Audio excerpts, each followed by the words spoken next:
It gives me a great pleasure to welcome you here to this Wits China Africa reporting project sponsored by China Daily South Africa, done as part of the China Daily South Africa series of 2018. And whilst I mentioned, I'd like to welcome His Excellency Ambassador Dr.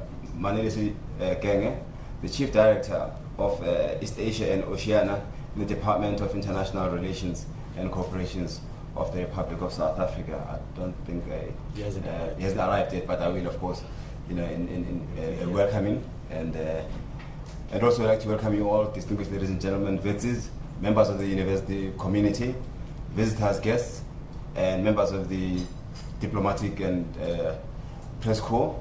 I welcome you to Wits. It gives me a great pleasure just to say a few words about my reflections from the point of view of the university management and the position that Wits places in regard as a university to China. It's been 20 years since there was the official SA Middle Kingdom diplomatic ties, but those ties, of course, extend beyond those years in the history prior to the democratic dispensation. Many liberation movements have had a very close relationship with the People's Republic of China from the 60s onwards. So it's a relationship that has its seedlings much earlier prior to the actual formal diplomatic relations, and forged in the furnace of jointly working together as part of the non-aligned movement and so on and so forth, in ensuring that the world is a much better place and we've got an equitable world that is multipolar and takes into account all countries irrespective of their diplomatic and military and political and economic muscle. So I think China has been indeed a great partner for the African continent. Within the South African context, within the location of Wits, as will be discussed in a short while by Ms. Melanie Yep, that there is a long history of China-South Africa cultural exchange, starting even with the mining community here, and so on and so forth. So even the roots of the Chinese community in South Africa are deeper than the last 20 years. So we are talking about here an emphasis of a relationship between the two respective countries that predates the last 20 years. From the university point of view, last year the Vice Chancellor embarked on a visit to the People's Republic of China, and shall I say, also including, if I could say, Greater China, with Hong Kong. Several universities were visited there. It was organized through the office of the Deputy Vice Chancellor, headed by the Director for International Relations in my office, Dr. Muller, who accompanied the Vice Chancellor and some members of the West Senior Delegation and Professorate to China. A year before that, I was also in China as well, and at the launch of the BRICS University League meeting at the Beijing National University. And I visited the several Beijing-based universities. I met the Vice President for Internationalization at Peking University. I went to Tsinghua University. I visited the Beijing University for Media Studies and the School for Languages in China as well. So with these examples, I've given you a very short illustration of the already strong cultural, social, historical, and of course, intellectual ties. I do believe that the exchange of intellectual information provides the mortar that glues all these bricks together. So these bricks will not glue together if there's no intellectual cultural exchange.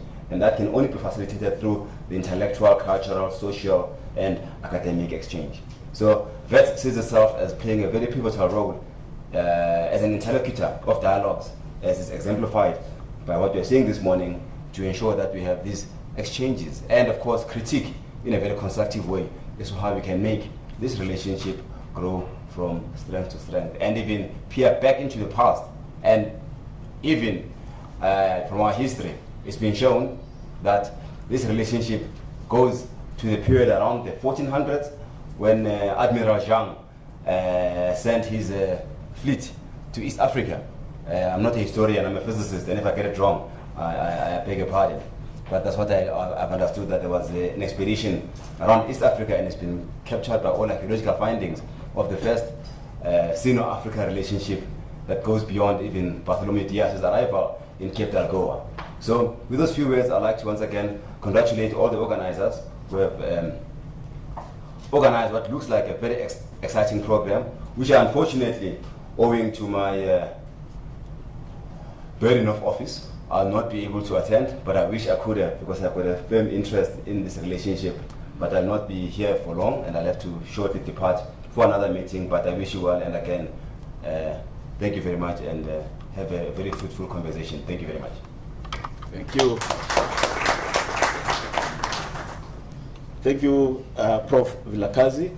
Now that we do not yet have the presence of Ambassador Dr.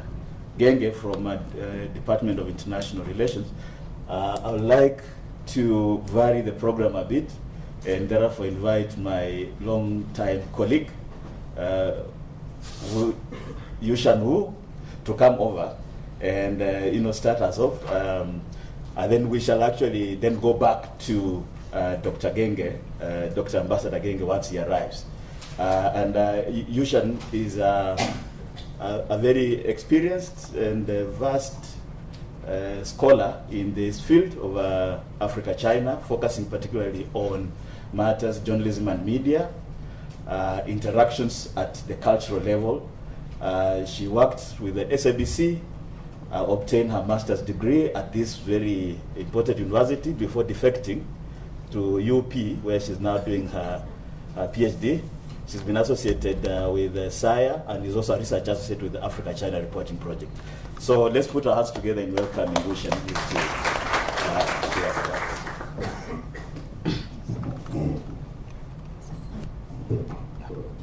Okay, good morning everyone, and thank you to the organizers for providing me the space to speak to you today. So just to outline, I suppose, I think I'm supposed to be speaking under the panel of trends and historical perspectives. So what I thought today was really take a trends focus, because I think we will be hearing more about the history later on. And just, regarding my relationship with the topic, I think like a lot of the panelists today and some of the attendees, I am a South African Chinese. I grew up in Johannesburg, and as Bob mentioned, I also happen to study at Wits. But so that won't be the basis of this discussion that I'll be focusing on today, but rather, I suppose, my role as from a researcher perspective, including some of the work that I did do previously at the South African Institute of International Affairs regarding emerging country engagement in Africa in the field of international relations. And so my input really today is, I suppose, the result of kind of the information that has been accumulated and some of the consultations we did have undertaken on the China-South Africa relationship since about 2010, which then resulted in some co-authored publications in 2014 and 2016.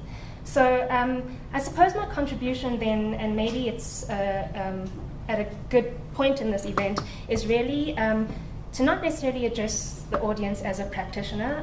I don't specifically contribute to the relationship like some of the other panelists do, but I kind of wanted to set the scene and provide some of my observations on the relationship through the research, and hopefully this can lead and inform some of the discussions later today. So then, drawing on the previous work, I suppose there are three broad observations, or what I would see as kind of the conclusions I could draw about the relationship. And number one, and I'm sure some of you might have heard this quite a bit, is really what makes the South Africa-China relationship unique? What are the unique attributes? And what makes this relationship kind of different from China's relationship with the rest of the continent? And I think contrary to a lot of views that look at China namely engaging in Africa in terms of resources, although South Africa is rich in resources, it is also a relatively diversified and mature economy. It has strong institutional structures, if we look at banking and infrastructure. And at the same time, I think what makes South Africa also unique is really it's home to such a vibrant civil society. And one Chinese academic also happened to note, and I think it's useful, that South Africa is also unique in that it happens to be one of the biggest destinations, one of the biggest number of Chinese cultural activities, students, tourists, Confucius institutes that promote Chinese language and culture, as well as sister cities. It also happens to be home to the largest Chinese community, consisting of generations of Chinese families. And at the same time, I think if we look at the global multilateral level, there's also, I think a different kind of relationship there, where South Africa and China share a lot of similar platforms. So if we look at the United Nations, and I have heard from South African diplomats before that I think they recognize that despite the fact that China and South Africa or some other African countries sometimes differ in terms of their positions, in terms of voting, such as Libya, on the UN, what is notable is that they appreciate that China actually engages them and discusses their position before they actually formulate a formal position. Of course, we know about the Forum on China-Africa Cooperation, and South Africa hosted that in 2015. That's another platform. And South Africa and China will host the event this year, I think in September in Beijing. And of course, both countries also share the BRICS platform, where they kind of join together with other members due to their common view in terms of restructuring global governance. So then that goes to my second point, I think, and it's kind of an obvious point, but I think it's important to emphasize that we often talk about this China-South Africa relationship or China engagement in South Africa. But I think what a lot of the perspectives will kind of emphasize today is really that what exists is I think many China-South Africa relationships. I think it's very difficult to speak about a singular China engagement in South Africa. And I think an example of this is really the Chinese diaspora or community. This is a good example because I think, as we'll hear, is that there are different waves of migration and also various factors for, I think, Chinese presence in South Africa. And I think an important point to make is that there are varying degrees of assimilation to South Africa amongst the Chinese community, as well as varying degrees of closeness to China. Often, I'm told when I speak Mandarin that people are surprised that I speak with such a South African accent. So I think there are those different varying degrees of closeness. And also often, sometimes if I get interviewed or asked the question about, so what are South African perceptions towards China? I think that in itself is not a singular story. So, for example, often I think it depends on the position someone is in within South African society, as well as their background. And I think if you think of like diplomats or business people who have in fact engaged China for a longer period of time, they tend to provide a much more nuanced deeper perspective in terms of, I think, China's engagement and also understanding of China as a society. Whereas I think if you think of someone who loses economically from the relationship, for example, through the trade with China. So I think this is an important gap and inquiry then to think about, is really to ask, why do people think the way they do about the relationship? And of course, I think today we'll hear about the diplomatic relationship, the economic relationship, and the Chinese community. And I think these are all interrelated, of course. But I also think they demonstrate, I think, the different facets of the relationship. So then that leads to, the third area, which I think is important, is that we often look at this relationship as something defined and static. But I think it's constantly changing. And, I think it constantly evolves. And this is due to various factors. And I think one example that I can point out to is if we look at the change in different presidencies and approaches to China since democratic South Africa in 1994. So for example, if we look at South Africa under Nelson Mandela, this is when we really saw the change of recognition from Taiwan to the People's Republic of China taking place around 1997-98. And this occurred around the same time that Hong Kong was returned to China under British rule. And then if we go on to under President Mbeki, where relations were largely cordial, I think it was cordial, and this is also when the FOCAC, the China-Africa Forum, was established in 2000. But at the same time, I think his main focus at the time was really to articulate in South Africa as well as the continent's interests under the African Renaissance, which saw, also an emphasis of strengthening relations with traditional partners such as the G8. And at this point, you also saw certain, there was also disagreement between China and South Africa surrounding issues around, for example, Sudan and Zimbabwe in the 2000s. And this was because South Africa itself was facing complicated relations with these countries, while you saw China moving closer. However, I think more recently you see a much more agreeable position where I think both sides recognize the need to engage these parties and not necessarily isolate them. Then we move on to under President Zuma, and I think what's interesting about this relationship is really it took place in the aftermath of the 2008 financial crisis. And I think a few policy makers have even noted that the South Africa's economic relationship with China was really what helped South Africa weather the storm after the financial crisis. And this is also when China eventually became South Africa's biggest trading partner. Of course, this is also when we saw the Comprehensive Strategic Partnership be signed in 2010, South Africa then joining the BRICS, and of course I mentioned South Africa eventually hosting the FOCAC in 2015.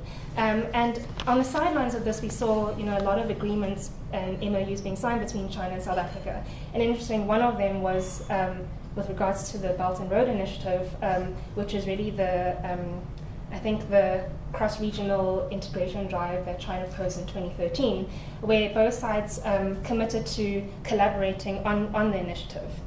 So I think a bigger question then that I'd ask about this change or evolution in the relationship is really, is this relationship then due to specific leaders and individuals, or is it really a culmination of events since 1994 and previously that leads to the relationship that we see today?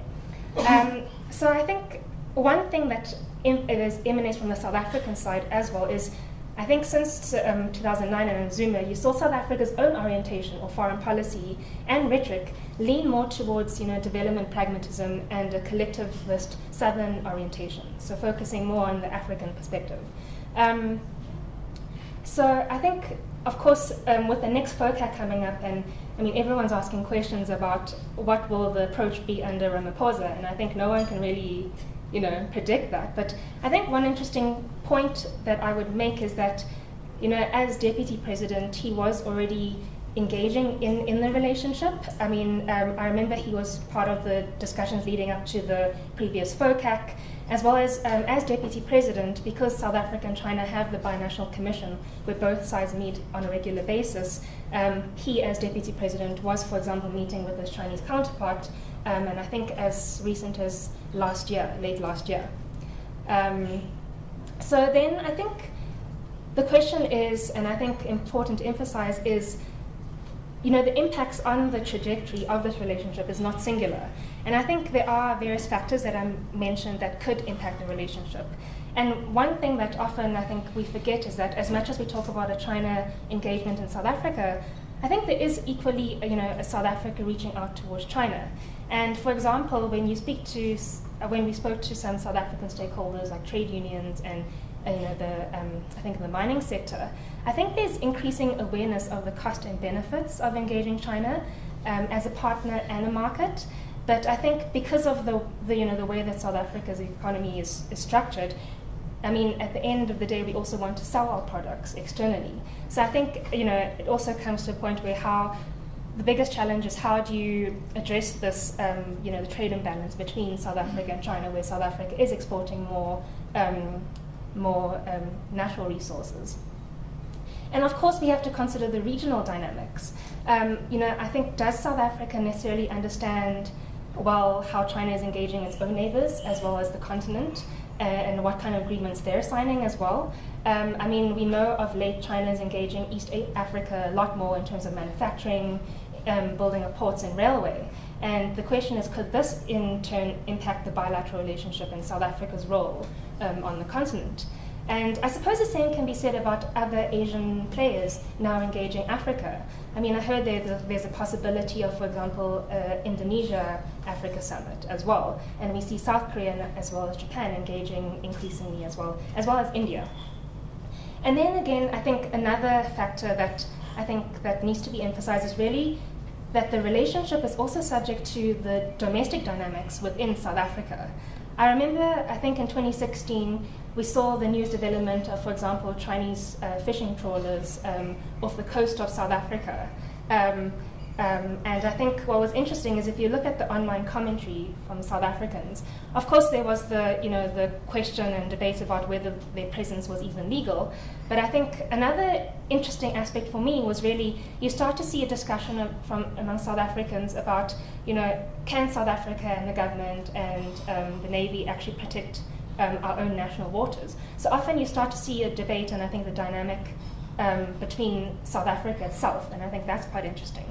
So I think the implication then from this example really for, I think, the diplomatic relationship is really, I think diplomats and policymakers recognize that there needs to be more effort in terms of communicating about this bilateral relationship. Because I think sometimes there is a gap between the elite articulation of foreign policy as well as the reality of the domestic level, where we see party politics or internal party politics playing out. And another question then is, can South Africa and China reconcile kind of this disjuncture between the official policy policy based on common interests, while public perception seem to emphasize differences. And I think that's I think what was mentioned previously, I think where universities and people engagement come in.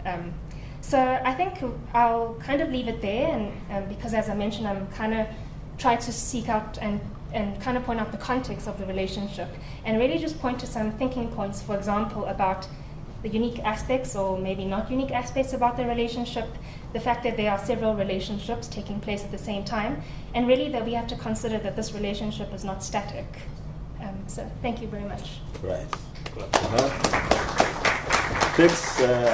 Thanks, Yushan, for setting the pace. I think you've, in those couple of minutes, kind of summarized and rounded up, in a very nice way, the very current dynamics in the relations.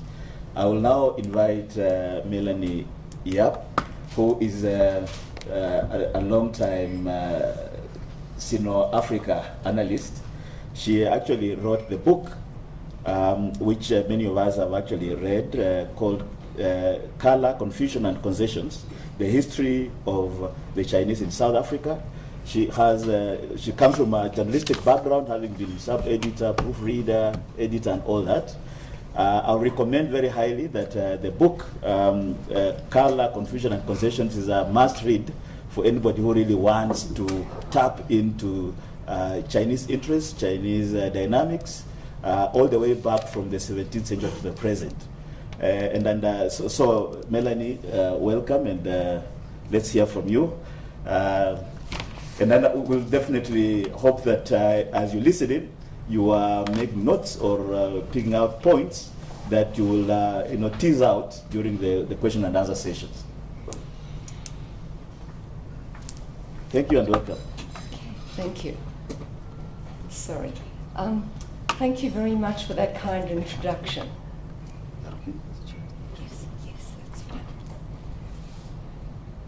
Sorry, I'm not used to all this high-tech stuff, and I'm not sure where I should be looking. Thank you very much.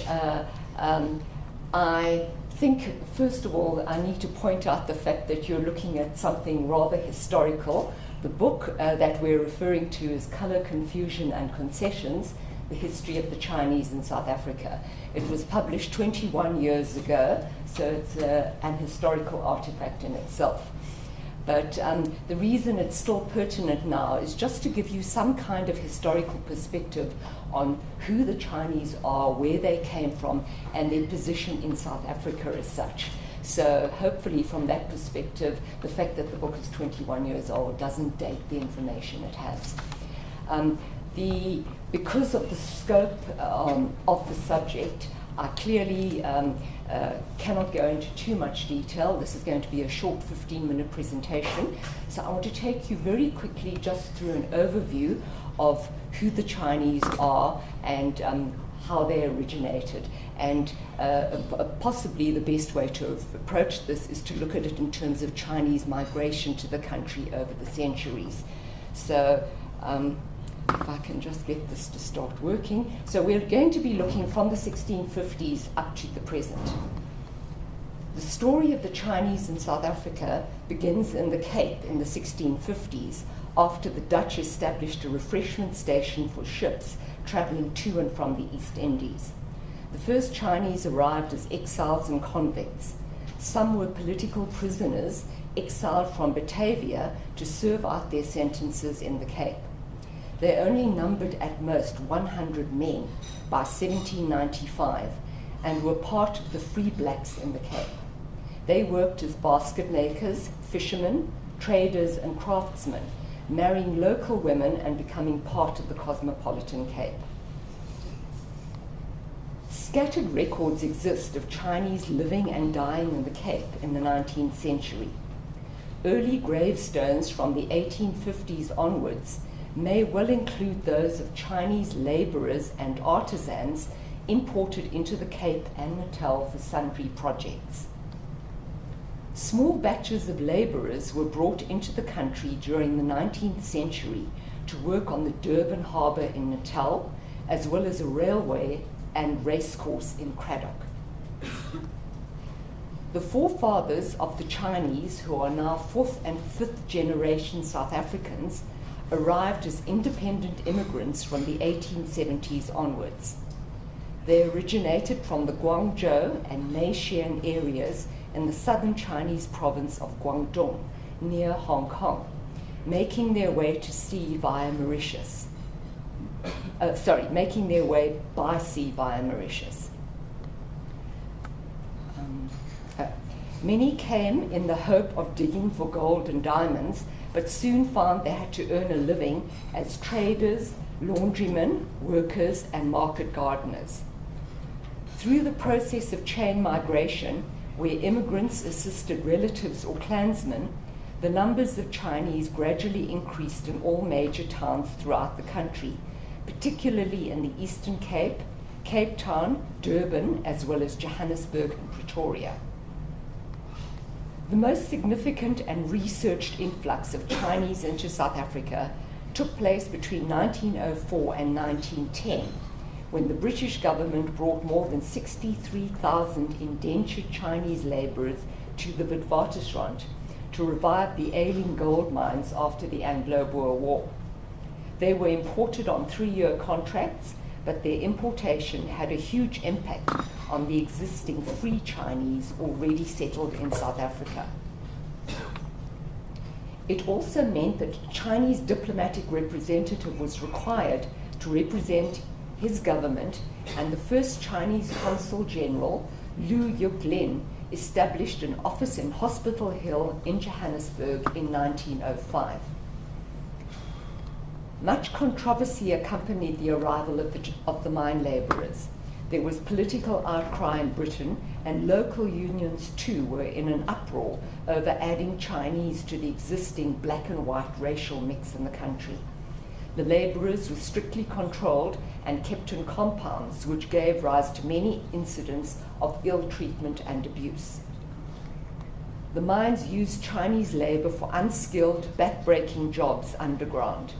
This Chinese labour experiment came to an end within 6 years, when all the controversy led to the fall of the Conservative government in Britain. Measures were quickly implemented to end the importation of Chinese and to start repatriating the Chinese. By 1910, virtually all had been sent back to China. Their brief stay, however, unleashed much fear among locals in South Africa. The Cape Colony quickly enacted the first legislation specifically to prohibit Chinese entry into the Cape, the Chinese Exclusion Act of 1904. The law required all existing Chinese residents to carry this document, which they called a dog license. The law remained in force for 32 years and was significant in ensuring the numbers of Chinese in the Cape remained low. One of the very early Chinese organizations in the Cape appears to have been formed in response to an implementation of the Exclusion Act. The Cape Colony Chinese Association opposed the act to little avail. In the Transvaal, governmental restrictions on Asiatic immigration were tightened, and the Chinese worked with the Indians to oppose the Asiatic Law Amendment Act in 1907. Many joined Mahatma Gandhi's passive resistance campaign, choosing to be jailed rather than submit to the law. This table reflects the numbers imprisoned up to 1908, and it is interesting to note the disproportionately high numbers of Chinese who were imprisoned for their resistance to the law. Between 1905 and 1907, they were counted at over 1,000, close to the total Chinese population at the time. Immigration, we go on to 1913. By 1913, adult male immigration of all Asiatics was banned in South Africa, which meant the only Chinese legally permitted entry were wives and children. Young brides were sent from China, and children could be sent to China to gain some Chinese education, provided they returned before the age of 18. This table reflects the gradual increase in the numbers of Chinese in the country, bearing in mind that adult male immigration was totally prohibited. Young boys were allowed entry, and there were instances of illegal immigrants and those buying immigration papers intended for others.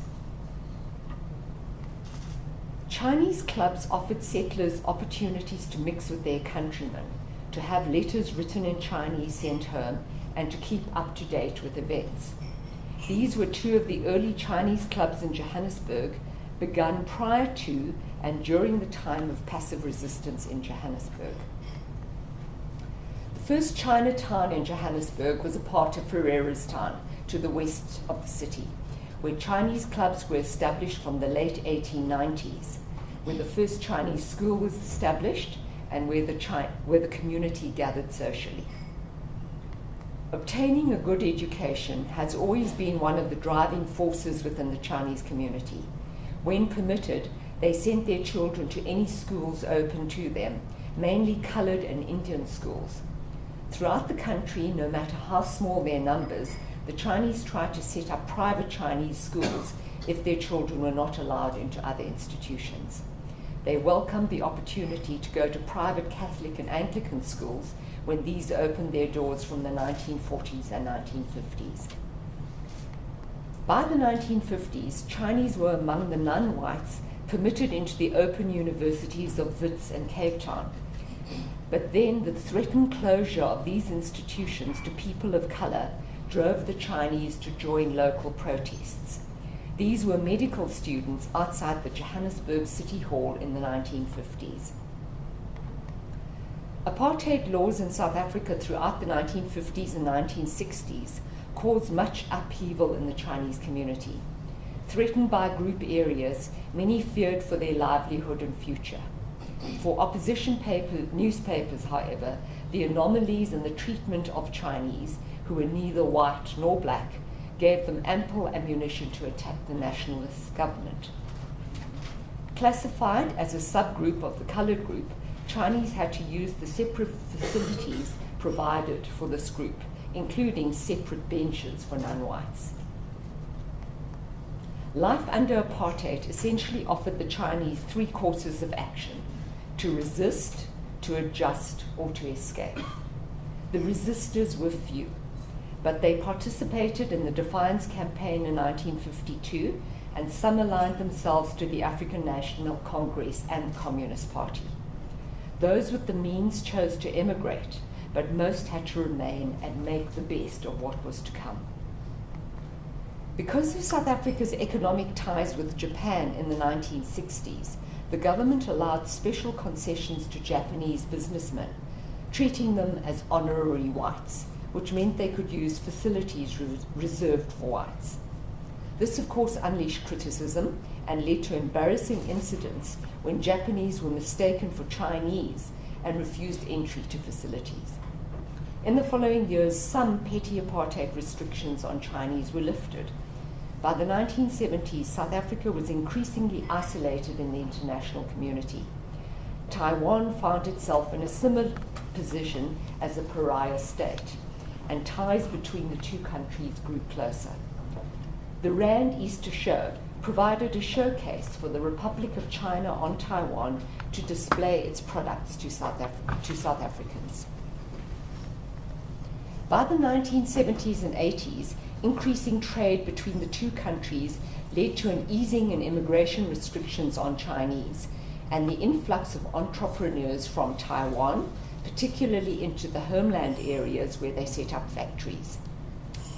It should be mentioned here that the Chinese Consulate General, first established in 1905, continued to function in South Africa throughout the 20th century. It was often the Chinese Consul General who assisted the local community in dealing with issues. When the People's Republic of China was established in 1948, community members found mainland China closed to them. The official Chinese Consulate General and later the Chinese Embassy in South Africa, up to 1998, were representatives from the Republic of China on Taiwan. Within the South African Chinese community, sport played a major role in keeping alive a strong community spirit. Not permitted to compete in sports against those of other colors, young Chinese competed against each other. From the 1950s, the Chinese organized an interprovincial sports gathering called the Easter Tournament, hosted alternately in cities such as Johannesburg, Pretoria, Cape Town, or Port Elizabeth. And this sports event has remained a significant Chinese community gathering right up to the present. South Africa's first democratic elections in 1994 were memorable, not least for South African-born Chinese, who were finally permitted to participate in elections along with their fellow citizens of color. For 14 years into the new South Africa, race continued to be a determining factor in the lives of the Chinese, who remained suspended in that racial limbo separating whites and blacks. Chinese found themselves not black enough to qualify for the many black economic empowerment opportunities in the same way as under apartheid they were not white enough. After protracted negotiations with government, the Chinese Association of South Africa asked the High Court in Pretoria to rule on the Chinese position for the broad-based Economic Empowerment Act and the Employment Equity Act. On 18th of June 2008, a judge granted an order to include Chinese South Africans in the definition of black people. This ruling finally validated the Chinese position, affirming that they had suffered discrimination over many years, and in common with other groups who had been historically or previously disadvantaged, they therefore also qualified for opportunities offered in terms of BEE and employment equity. The only Chinese affected by the ruling were Chinese South Africans, people who had lived in South Africa under apartheid, and they numbered far fewer than 10,000 people nationally. From the 1990s, Cyrildene in Johannesburg became one of the many new Chinatowns which sprang up around South Africa to cater for the needs of the latest influx of Chinese from Hong Kong, Singapore, and China. The new arrivals came prior to and after the establishment of diplomatic relations between South Africa and the People's Republic of China in 1998. Since then, their numbers have grown, and it's been estimated that there may be as many as 250,000 Chinese in South Africa. China malls mushroomed along the Witwatersrand, and Chinese shops are now evident in virtually all towns throughout the country. The story of the Chinese in South Africa is ever-changing, and the time allocated for this talk necessitated only a very brief 15-minute overview. Most of the information comes from this book, which was published 21 years ago. It is nearly out of print, with only a few copies still available, but we hope to be able to digitize this book in the next year or so to continue to make it available. Thank you. Thank you, Melanie. I think that is a very interesting presentation, taking us back several layers, back to the 15th century, in fact. and demonstrating that South Africa-China relations are anything but new. I mean, in literature and in media coverage, we tend to imagine that the Chinese started arriving only in the new millennium, but as we can see, the relations are actually very historical.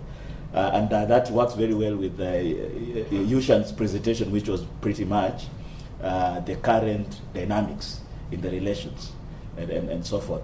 So I would like now to invite Yushan back to the podium so that we can entertain questions from the audience. And as we do that, I would like also to recognize the arrival and presence of Ambassador Genge, head of East Asia and Pacific at DERCO. We welcome you, sir. So I wonder, first of all, before the DVC leaves, the Deputy Vice Chancellor leaves, if you have any question for him, because I can see he's nearly stepping out. Any question for him on maybe the place of Wits in this whole engagement, or now that he's a scientist, maybe matters to do with nuclear energy, which is his area of expertise. Any question for the professor? Excuse me, thank you. Just one qualifier. I can see some academics at the back and researchers. I've got no research funding. Right. Prof is in charge of research office, and although he's saying there's no funding for research, some of us here will be going to him to convince him otherwise. We hope we'll be successful. But there being no question for Prof Vilakazi, he may leave at his own pleasure. Not that we are saying he leaves now. No, there's one there actually. Yeah.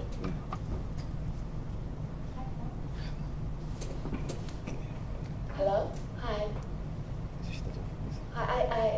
I think before Professor Vilakazi leaves, I have one question about the Wits policy towards Chinese cooperation. So would you just give us some outlines about what Wits is looking at in the next few years, how Wits will, focus on the cooperation with China? Thanks. Thank you very much. That's an excellent question.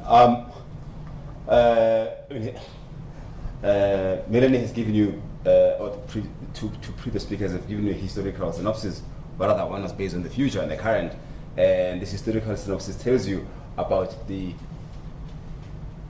South Africa's position with respect to China. That obviously has a bearing on the research and partnership trajectory that the university takes. All those relationships are influenced by the prevailing set of circumstances. For example, historically, South Africa, for obvious reasons, most of our research partnerships have had an arrow pointing towards the north. Largely the United States and Western Europe. In fact, in Western Europe itself, it was the United Kingdom, Germany in the natural sciences, and of course the United States. I think that has been, for many years, characterized South Africa's international strategic partnerships, just because of where people studied and those historical patterns. Our strategic thrust over the last 5 years has focused on not abandoning our traditional relationships, which of course are very important, but to dial the arrow more towards the east and ensuring that we now have a diverse footprint of our partnerships, right? And in particular with the People's Republic and other universities in there, for the want of a better word, as I said earlier, Greater China, if that is an acceptable word. And excuse my diplomatic puns if it's not my gift of mastering that very complex space. But as you saw last year, there was a major, as I mentioned earlier, visit by the Vice Chancellor and his team, and you are our interlocutor there, which actually said that we've identified 4 or 5 key areas where South Africa can partner with China. In fact, last year myself, I was at a meeting in Beijing where we were hosted by the ambassador that facilitated a dialogue between the Department of Science and Technology and South Africa in terms of establishing some science parks akin to the Tsinghua Science Park in China. So those are the kind of experiences you can learn. And of course, Chinese universities can learn from South Africa. So it's a mutually beneficial relationship. And moreover, we are working very, very strongly towards partnerships in terms of student exchange. I think you can have bureaucrats like myself, flying in to and fro, but this will come to naught if you don't actually exchange people themselves. I think relationships, long-term partnerships are about people. Research is about people after all. It's a human enterprise. As a scientist, we try to pretend sometimes to have this cold scientific distance and subjective analysis of data, but we are humans. You bring your human attributes to your interpretation of the natural world. And so different cultures bring their own individual attributes. So by opening up this new domain, using with students and researchers at the forefront, it's early days. We hope that in the next, if you play the long game, in the next 20, 30 years, you'll have almost a bridge between the two nations and the two universities, Wits and other universities, collaborating strongly with the fast emerging research powerhouse. The latest statistics I got from the Web of Science suggest that for the first time in 100 years, the Chinese have launched more patents. They've had much higher impact factors in journal publications, which suggest that the domain of knowledge production is no longer centralized around the Silicon Valley and MIT and Harvard, but Tsinghua, Peking are becoming really strong intellectual powerhouses that will add a next dimension to this global knowledge enterprise. So it's a very long professorial answer. Bureaucrats tend to talk for too long, but I thought I'd have to give you a perspective. Thank you very much. Thank you, Chair, and I have to. No, I think just a last one for Prof. How come we do not have a Confucius Institute at Wits? We do have a Confucius Institute at UCT, UJ, DUT. Maybe you can respond to that fairly quickly. Yeah. Difficult one, but I can give you a simple answer. We wanted something, everyone has done Confucius Institutes, right? Somehow, there's kind of West exceptionalism. You cannot be me too. We wanted something deeper than that we're going to have. Center for Chinese Studies in Africa.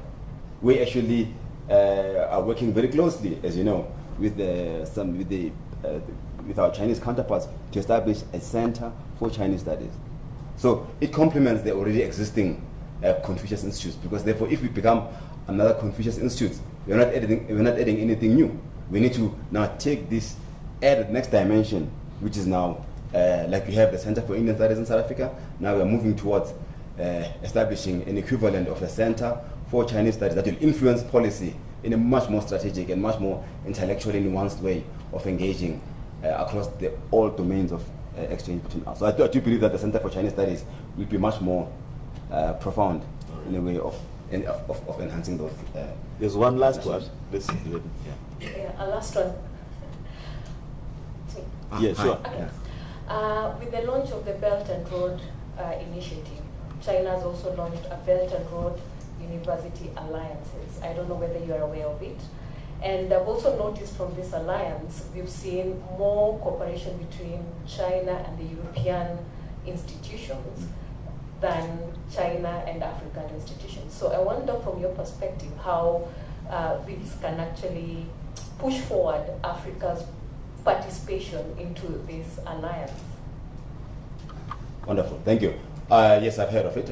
The Wits as a partner with the rest of the African, your question is not just about Wits, but Wits' role in relation to ensuring a broader African participation, right? I mean, we all know that only 1% of global knowledge is produced by the whole of the South of Africa, right?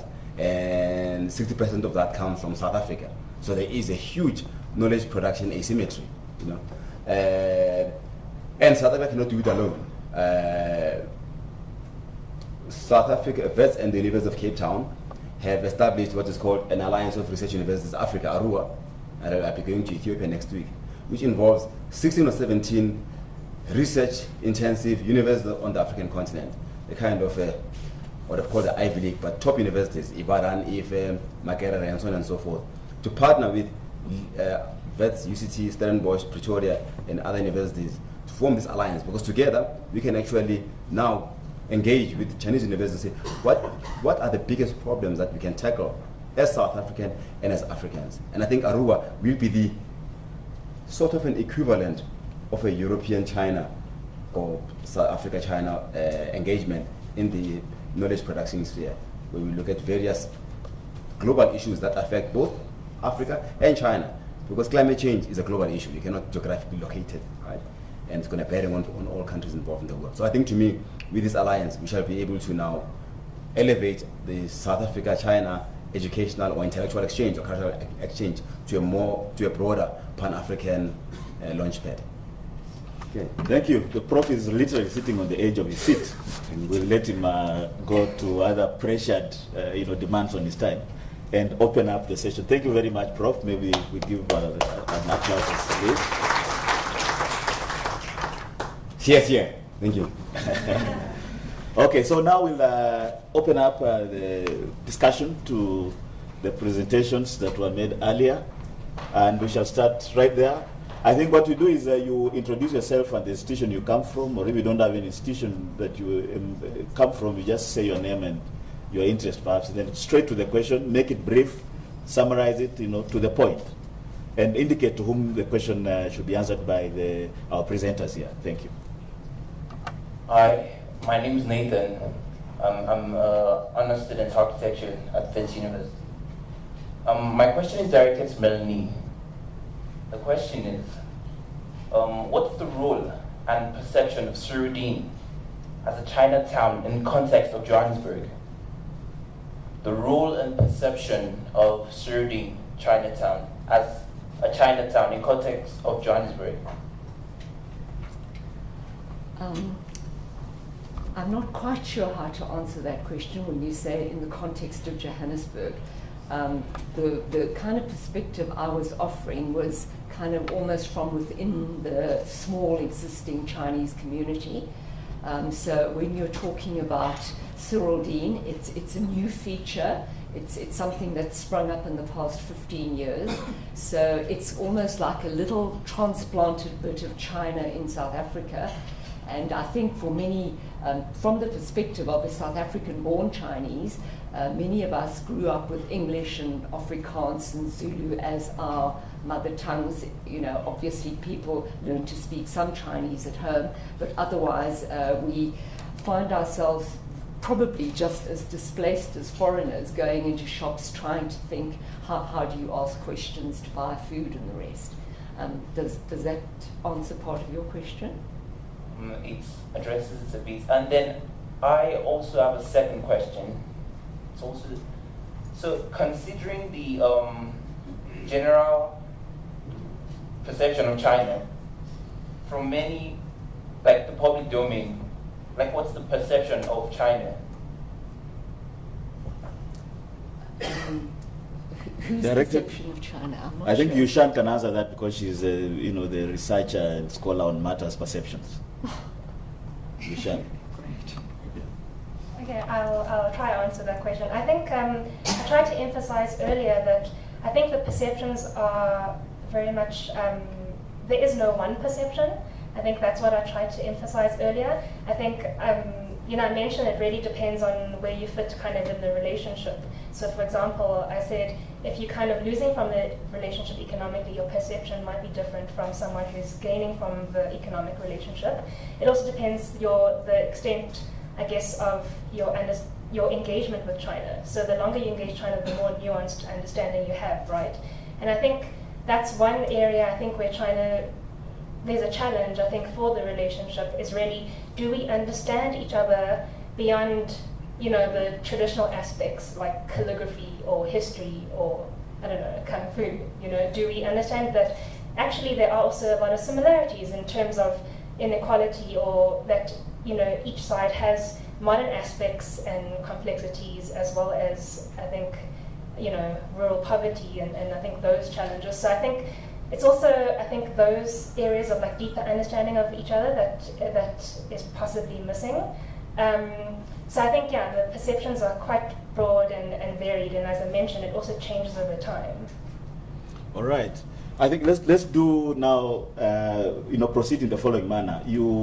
Let's raise up our hands if we have any questions, so that we see how many people have queries, interventions, comments. I can see one there, so you'll do one. Anybody else? We want to figure out how many people have questions. It looks like the presentations were, to the point, very convincing, very persuasive. So we only have one question. There's a second one there from Prof there. Okay, so 2 questions. Any other question? Because then after this we'll break for coffee and tea, then come back for the second round of presentations. So there are 2 questions. Proceed. Name and a quick introduction, then question. Yeah, my name is Ben Fay. I'm a geologist working in the mining industry of South Africa for 25 years actually. And we have seen the changes happening in South Africa in the past 20, 30 years or so. These 2 presentations, you give very nice picture about the Chinese community, the culture, the relationship between the 2 countries. Well done, thank you.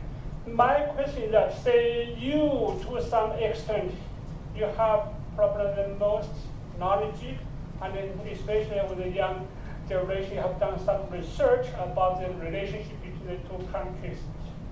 Are you, number one, are you engaging with the South Africa either medium or governmental authorities or agents in the process to analyze, understand the issues that could hamper the relationship between the 2 countries?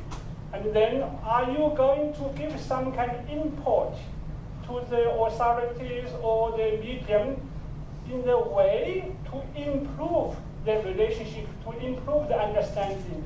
Because the last instant we encountered, they say, last Sunday Times published that article about possible Chinese involvement with the so-called Zuma corruption, that kind of thing.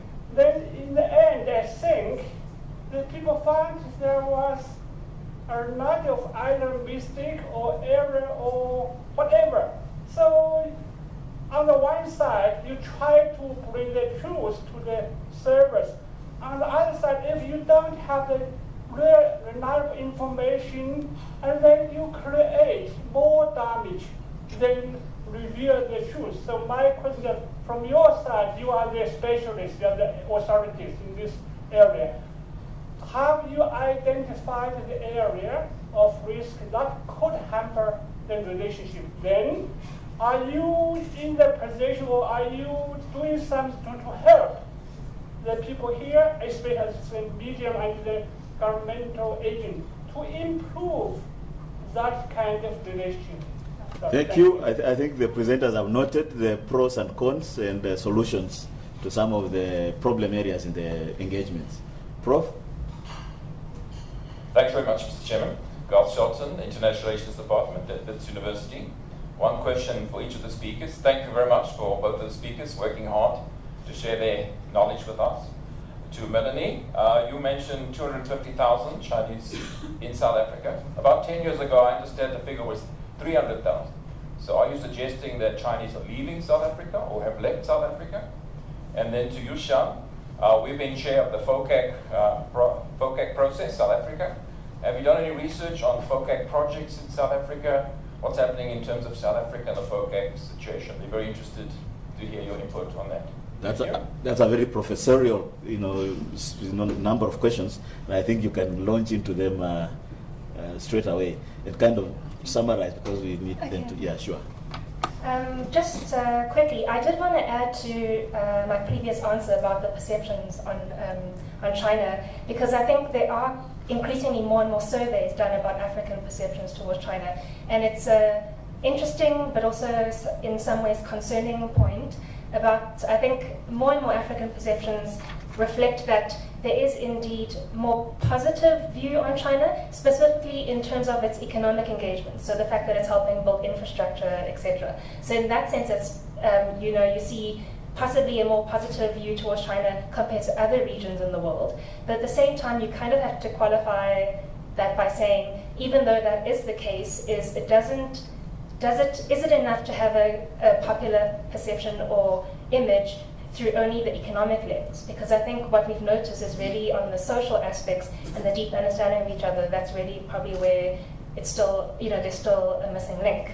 And on, I suppose, the question about how I could contribute to the relationship, if I understand correctly, I think, well, first of all, I suppose I'm a researcher / academic, so I think in itself, I think, specifically research from the continent in South Africa on the relationship is important. So I would hope that my contribution is purely just from actually doing work on this topic. I think our role as researchers and academics is really not to necessarily guide or help choose decisions, but possibly help point to the complexities of issues, to better understand issues, for policymakers to make those decisions. Of course, there are, I think, spaces to interact when you go to like think tank forums, etc. But I think it also leads to a bigger question about, I suppose, South African research organizations or African research organizations and their ability to influence or engage with policymakers. So I think there's that dynamic as well. But definitely, most of the work that I have done is publicly available. So I hope that in itself is an input. And I think on Professor's point about the FOCAC, I think even as researchers, another challenge is also, the access to data and information. Purely because we're talking about diplomacy and diplomatic relations. And again, I think that's one area where there's a challenge is, and diplomats note this, is really to promote the relationship. And sometimes just something not being available can be perceived as not transparent, right? So I think that's the one thing. But in terms of South Africa as chair of FOCAC, and the projects in South Africa, as I mentioned, I think South Africa is in a slightly different position where I think it is a mature, diversified economy, and I suppose China's not as involved in infrastructure type projects in South Africa, whereas China might invest, I guess, stakes in South African companies, or they might engage in the continent together, for example. But I think one thing I would point out about the FOCAC projects is that as a researcher, it's quite difficult to differentiate between what is a bilateral engagement and what is then a FOCAC, China-Africa engagement, and whether the two are necessarily the same as the Belt and Road Initiative projects or engagements and a FOCAC project. So I think the difficulty there is first to kind of determine what constitutes under what project. And I've heard the comment that sometimes it depends on where the funding or what platform the funding comes from. So I think it's really to probably start from that point before we kind of know what projects belong under FOCAC or the bilateral agreement or under the Belt and Road, for example. Thank you. Melanie? Okay. As far as the numbers are concerned, Professor, I must confess I haven't done any original research, and I think as far as the population of the Chinese in the country is concerned, there are as many guesses as there are people. So often various figures have been bandied around, and at one stage there was in fact a depletion in the numbers of Chinese. I believe sort of around 2008, 2009, many Chinese did in fact leave. But I must admit the figure that was quoted, the 250,000, is really from current newspaper reports and not backed by any research. So I'm quoting my colleagues in the media.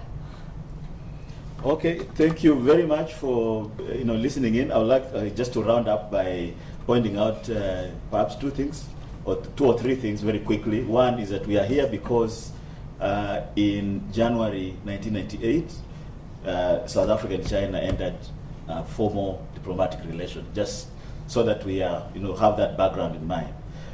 Two, in terms of Yushan's presentation, one of the points she's mentioned is that we are going to witness a new dispensation in the relations under President Ramaphosa, perhaps, or perhaps not. There might be areas of continuation and areas where things change.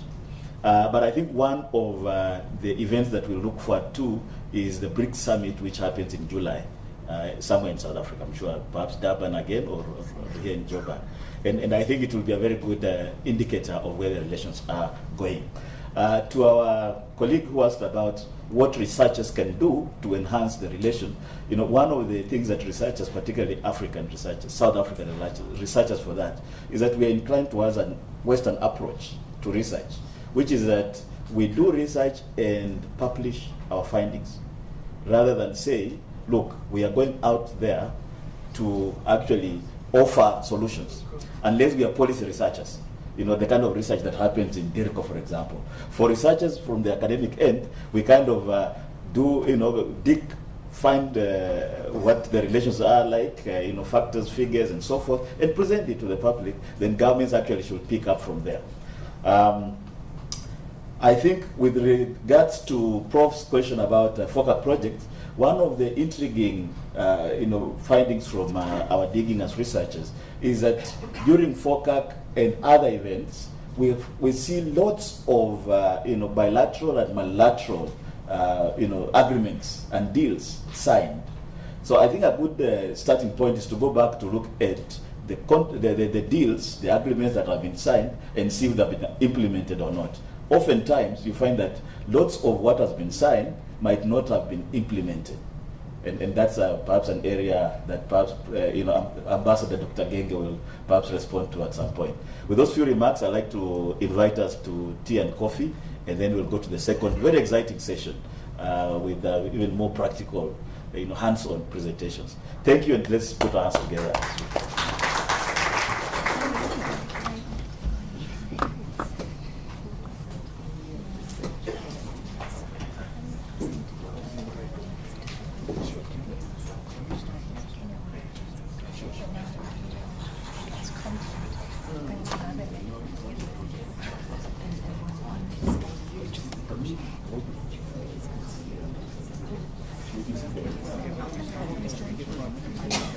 I'll wait you guys back.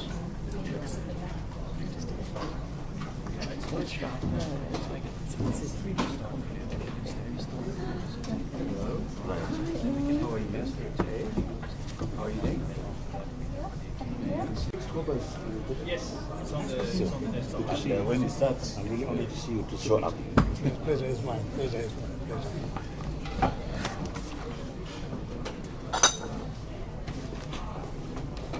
All right, thank you all for making back to the auditorium in time. We want to launch into the second and final half of the dialogue. I think so far so good.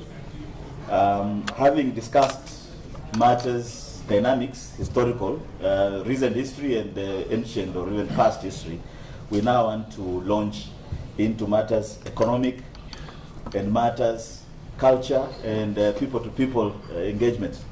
But before we have a discussion or presentations from our lead presenters on matters economic and culture, we would like to step back a bit and invite His Excellency Ambassador Dr. Manelisi Genge, Chief Director of the East Asia and Oceania Department at Department of International Relations, otherwise known simply as DECO. The ambassador couldn't make it good time, courtesy of challenges while he was making his way, but we are glad that he's here. Your Excellency, welcome, and let's give him a round of applause as he speaks to us. Thank you, Program Director, Dr. Wekasa. And of course, let me also do apologize.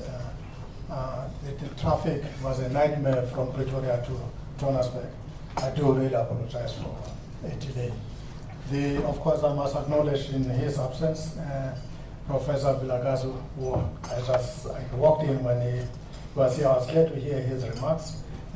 Ladies and gentlemen, allow me, Program Director, to thank the West Department of Journalism for the invitation and for the opportunity to make the remarks on 20 years of South Africa-China diplomatic relations.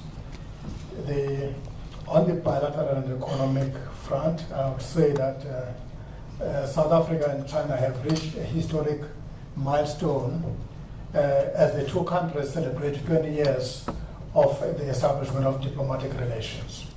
This began, of course, I heard earlier on that you are aware that it started in 1998, just 4 years after the first democratic elections in our country, which of course ushered in a new democratic dispensation under the leadership of President Nelson Mandela. South Africa has declared the year 2018 as the year of Nelson Mandela's centenary, as it marks 100 years since his birth on the 18th of July this year. The centenary year of Nelson Mandela coincides with the 20-year anniversary of the establishment of diplomatic relations between South Africa and China. Hence, the two countries plan to commemorate the centenary year of Nelson Mandela. Former President Mandela laid a solid foundation on the establishment of the South Africa-China diplomatic relations. And of course, the program director, let me assist the Deputy Vice Chancellor. I said he does not know what to call this China. The official name of China is People's Republic of China. That is in the diplomatic circle we call it by its proper name, is People's Republic of China. Celebration will be significant not because of the number of years we have had diplomatic relations, but due to the great achievements we can take pride during this time. Arrangements are in motion to stage appropriate events both in South Africa and in China to celebrate this milestone. All the activities scheduled for 2018 in South Africa and China will be jointly hosted under the umbrella of the celebration of the 20th anniversary of diplomatic relations. Since the first day of the year in 1998, the two countries never looked back. The relations have grown ever so strong and friendship has deepened. Now, 20 years later, we can afford to look back and appreciate our collective efforts in making South Africa-China partnership one of the most vibrant partnerships. Certainly, one of the most important partnerships for South Africa.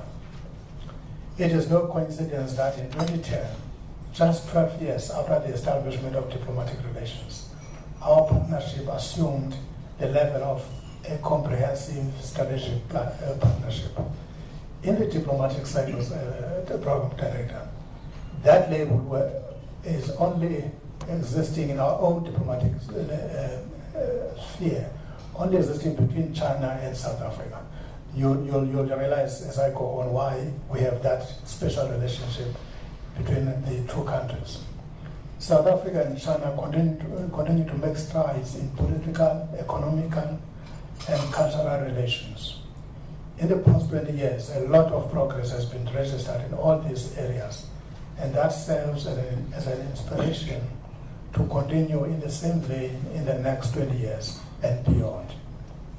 Our trade relations have soared, resulting in China being South Africa's #1 trading partner, and South Africa being China's top trading partner in Africa. The volume of bilateral trade between the two countries has increased year on year from 294 billion rands in 2015 to 300 billion rands in 2016. The total trade statistics for 2017 is 319 billion rands and indicate a trade deficit for South Africa of 87 billion rands. Since August 2017, South Africa became the first African country to export beef to China, a positive development which we are delighted about and which indicates progress with regard to the opening of markets for each other's products. The Chinese government offers 30 scholarships per year to South African students, according to a signed agreement on higher education cooperation. The scholarship includes tuition, accommodation, health insurance, and a monthly stipend. There are currently almost 100 South African students on this scholarship in China. Priority fields and levels of study and selection criteria determined by the South African Department of Higher Education and Training. I must say, Program Director, in most cases, I'm glad to say that we were in the academic setting. In most cases, we don't fill up the quotas or the space we are offered by our partner, China. I think this is something that probably we can popularize within Wits, that they should look for opportunities as students to further their education in China.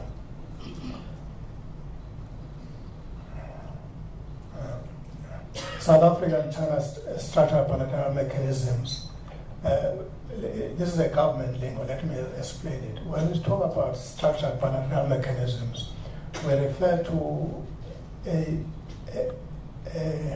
mechanisms that are decided that they must take place at certain times, where our leaders, be ministers, be president, be deputy president, be deputy minister, be senior officials, occur. South Africa and China's structural bilateral mechanism, including the binational commission, which is chaired at the deputy president level on the South African side and the vice president on the Chinese side. The joint working group is a ministerial mechanism. The strategic dialogue and the people-to-people exchange mechanisms have served us well and have provided us with an opportunity to exchange ideas, adopt best practices, and deepen cooperation in research of a better future for our people. I was glad when the Vice Chancellor mentioned that whatever we do, it must have impact on the people. When our government and its Chinese partner established the people-to-people exchange mechanisms, we had exactly that these relations, as we manage as officials, let them have impact in the lives of the people and let people get an opportunity to know each other. And the culture and education are the best of those avenues. The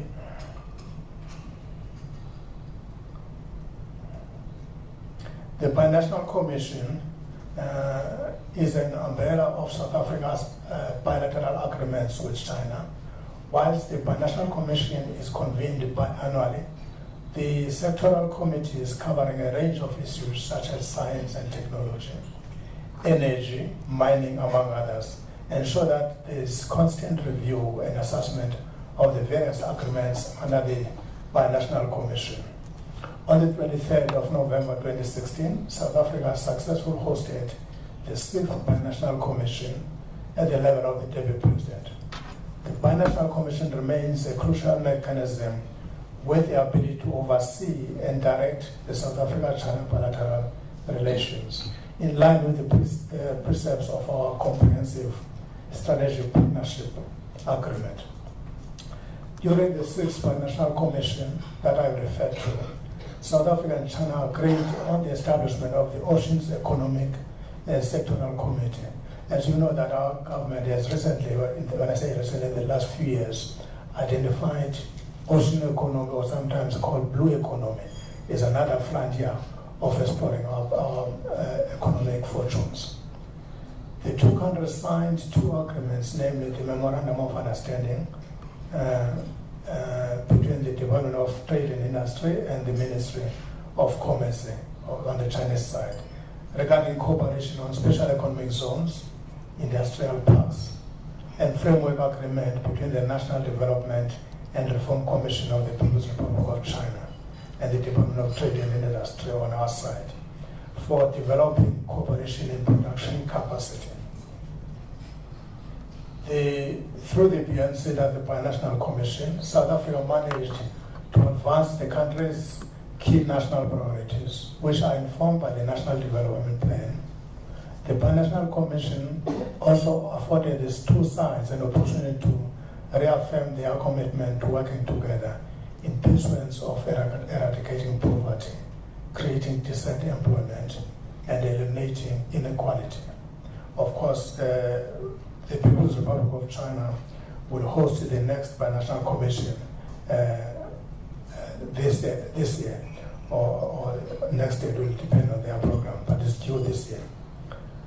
Then the strategic dialogue that I referred to forms part of South Africa-China Bilateral Commission and reports to the Foreign or International Relations Sectoral Committee, providing the overall political framework for the implementation of the Beijing Declaration on the establishment of the comprehensive strategic partnership.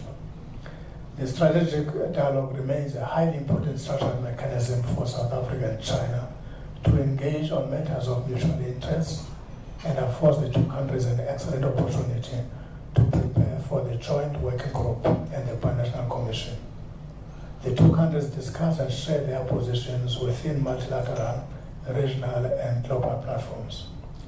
And you realize whether we since we have established relations with China, whether we talk in terms of strictly bilateral relations or in terms of the BRICS, there's more coordination now of our international positions with our partners. On the 22nd of last year, our Deputy Minister hosted the South Africa Strategic Dialogue Forum in Pretoria, and of course, they exchanged views with their counterpart on various issues. On the joint working group, which I had indicated, the program director, that is managed at the ministerial level. The joint working group is one of the several structural bilateral mechanisms between the two countries. This mechanism was established in 2012 by our former President Zuma and his Chinese counterpart, President Hu Jintao. The joint working group, of course, is co-chaired by the Minister of International Relations and Cooperation and the Chinese Minister of Commerce. We'll be hosting the next meeting of the joint working group this year, and we're working hard to make sure that that becomes a success. The high level people-to-people change mechanism, which I referred to earlier on, was launched last year in April. The idea that the people-to-people change mechanism has further added significance to the already existing strategic relations between our two countries. In addition to government-to-government engagements, it has created an opportunity for non-government entities across academia, business, and civil society to interact more frequently through organized structures. During the launch of this mechanism, the co-chairs witnessed the signing of 6 agreements and memoranda of understanding. And of course, I noted in the earlier session the view, which I think is a good one, that as academics, you may wish to look at how far we're implementing these agreements. I think is a welcome suggestion to our side. Now, coming to the forum on China-Africa cooperation. China and Africa relations are formally established under the Forum on China-Africa Cooperation, which was established in 2000 in Beijing, with the purpose of aligning and strengthening friendly socio-economic and developmental cooperation. The key objectives of FOCAC, we normally abbreviated as FOCAC, included the commitment to equal consultation, enhancing understanding, expanding consensus, strengthening friendship, and promoting cooperation. Those who are in diplomacy, if there are any in this audience, will realize that the Africa of our modern times resent being dictated to. That's why even when we engage our partners under the Africa-China cooperation, we agree with the Chinese that it must be an equal consultation process. And indeed, so far, that is working well. Our partner, South Africa hosted the Johannesburg Summit from 3rd to 5th December 2015, and under FOCAC, under the theme, Africa-China Progressing Together, Win-Win Cooperation for Common Development. During this summit, China pledged $60 billion for funding for projects. One of the key outcomes of the Johannesburg FOCAC was the adoption of the Forum on China-Africa Cooperation Johannesburg Action Plan 2016 and 2018. The plan aims to address 3 bottlenecks holding back Africa's development, namely inadequate infrastructure, lack of professional and skilled personnel, as well as funding shortages, accelerating Africa's industrialization and agricultural modernization, as well as achieving sustainable self-development. South Africa in particular is optimistic that FOCAC partnership is crucial in addressing the developmental needs of our continent. FOCAC is anchored in solidarity and friendship and encompasses a win-win formula.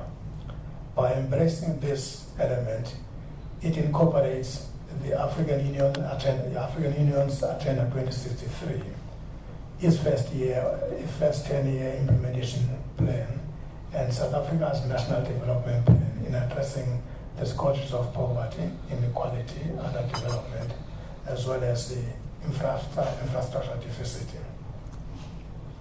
The South African stakeholders and experts are already cooperating within the view of ensuring that various phases of project under the FOCAC umbrella are expedited. The science and high technology special economic zones and other projects in infrastructure development, oceans economy, and vocational training have been prioritized in this regard. South Africa will hand over its FOCAC co-chair at the next FOCAC summit to be hosted in China this year. The last point the program director just to touch on is the BRICS, Russia, India, China, Brazil, Russia, India, China, and South Africa, which we normally refer to as BRICS. South Africa continues to view the BRICS formation as a platform that serves as an amplified voice to advocate the shared interests of emerging and developing countries, in particular to advance the reform of the United Nations and the Bretton Woods institutions. Since South Africa joined the BRICS formations in 2010, the developmental needs and aspirations of the Global South have been appreciatively incorporated into the BRICS agenda. South Africa assumed the chair of the BRICS grouping on the 1st of January this year, and from the 25th to the 27th of July this year, our country will host the 10th BRICS Summit, preceded by various meetings, including the foreign ministers' meetings that will be held in June. South Africa further welcomed the establishment of the BRICS financial institutions, namely the New Development Bank, headquartered in Shanghai, and the Contingent Reserve Bank. In August 2017, South Africa launched the African Regional Center of the BRICS Youth Development Bank that is based in Johannesburg. The African Regional Center will serve as a catalytic institution to fast-track our continental infrastructure developments. President Xi Jinping will visit South Africa to attend and participate in the BRICS Summit, which will entail a bilateral segment. This opportunity will be utilized to reflect on the 20th anniversary of the establishment of the diplomatic relations between our two countries, as well as to further strengthen our bilateral relations. Chair, I know I've taken a lot of time. In closing, I would like to assure you that diplomacy remains crucial in forging deep South Africa-China diplomatic relations and in amicably resolving whatever issues or challenges the two countries may face in the future. Allow me to commend Program Director, the organizers for this dialogue, and I appreciate the opportunity to provide an overview of South Africa-China diplomatic relations, and I look forward to the engagement with the audience. Thank you very much. Thank you. Thank you, Ambassador. And I think I was remiss not to mention the fact that our Ambassador Genge is not only a diplomat, but an academic in his own right. Holds a PhD from Michigan State University in history, as well as having led the research unit at DIRCO before going on to diplomatic service. All that to say that when we come to the question and answer session, we should not shy away from asking some very tough questions. Because it's not just, don't ask only diplomatic questions. You can actually ask very critical and incisive ones as well. Of course, within the bounds of, good manners, as it were. Having said that, I would like now to invite Mr. Cobus van der Werf, who is the Managing Director of Beijing Axis, so that we move a little bit away from matters, diplomacy and international politics in the context of Africa-China, and South Africa-China, and on to matters economic and very practical. Welcome. Thank you. Good morning, everyone. Thank you. Good morning, everyone. Excellency, distinguished guests, ladies and gentlemen, it's really good to be here with you. And I would like to thank the organizers for allowing me to share some perspectives. But I must say I'm really daunted, surrounded by all these scholars, diplomats, and just in the coffee session, knowing who's sitting here. I'm only a businessman, and I'm going to talk to you from that perspective. Hopefully, you will find it interesting and perhaps even useful. So I thought I'd approach this session without charts, with a lot of data. Now, anyone who knows me probably won't believe me, but I thought I'd really just share with you a few perspectives. I've been living in Asia now for more than 20 years. In fact, right after I finish here, I will run to the airport and I will hopefully still make my flight. I've just spent Chinese New Year here in South Africa, but I live in Asia. I'm mostly based in Beijing, but also spend a lot of time in Southeast Asia. And I remember a time when, with a South African passport, getting into China after I'd been to Taiwan was not even that easy. I don't know if there's anyone else here who's ever had that memory. So how things have changed. And so for me, in a way, China's become home. And so I'm going to share with you a few ideas. The first idea is that nations compete, and that is very normal, that's very natural, but fortunately they also are interdependent.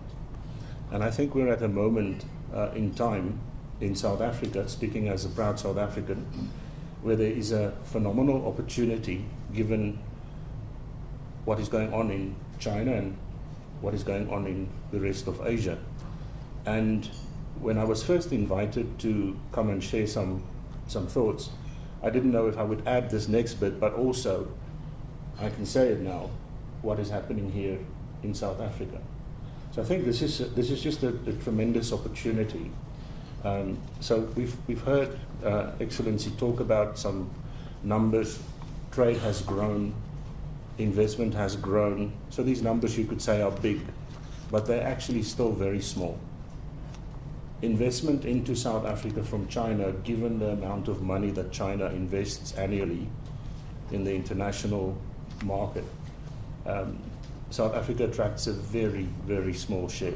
In fact, despite a lot of reporting that you might have come across, Africa attracts a very small share of China's overseas investment. If you look at Europe, the US, and of course Australia, then if you put these 55 countries next to other parts of the world, we still have a very large opportunity ahead of us to attract more Chinese investment. And on the trade side, we have a gaping deficit that we need to address somehow. We have to restructure what we sell and what we import so that we have more value added in the basket that goes to China. And I'm here today to share with you that I think we can make progress. I don't think it will be easy, though. I think a few things need to fall into place. But the opportunity is massive. To give you an idea, where I live in Beijing, I can walk in any direction for less than 5 minutes and be in a very large shopping mall, and I can buy blueberries from Chile, from Canada, from Australia, from almost anywhere, but not from South Africa. The same goes for almost anything and everything in my shopping basket and my Chinese neighbors around me. Growth in so many commodities, so many value-added products, so many services, so many technologies in terms of the imports from the world is very, very high. Chinese have become a middle-income economy for the country, and in many provinces already well above middle income, and in some suburbs of certain parts of Beijing and many other cities already well-to-do. That opportunity is not fully, despite this history of 20 years, that opportunity is not fully appreciated here in South Africa. And that's my main point, in a way, I suppose, today, is that we need to do what needs to be done to change that. China will export. China will invest, China will interact around the world, here in South Africa and in the rest of the continent. That is normal. But we need to organize better as South Africans. I think we need to think very seriously about a China strategy for the country, and if someone will tell me we have one, then I think perhaps we need a different one, or a better one, or an improved one, or a optimized one, because I go around talking to people about China every time I'm here, which is every 4 weeks, and I don't get the sense that we organized around a central thrust, if I can put it like that. So I don't mean it as a criticism, I don't mean it as a destructive grenade to lob. I think we need to stand together, work together, but we need to make a plan, and then we can do the plan. So I think that's a kind of a key point. If we have a China strategy, we can work better towards policy coordination with the Chinese. I think many countries have shown that that is possible. I think we have, in a way, also shown that can be achieved, and this is kind of a journey. But China is at a place in time now where its factories are putting up plants overseas, where Chinese companies are looking at serving customers closer to the point of sale or the point of business. China has become an expensive place to manufacture in many parts of the country. We have many things to offer. We are in one of the largest markets of the world, dynamic markets of the world, Africa, and also I meet very frequently with Chinese people that say to me, we struggle to buy things from South Africa.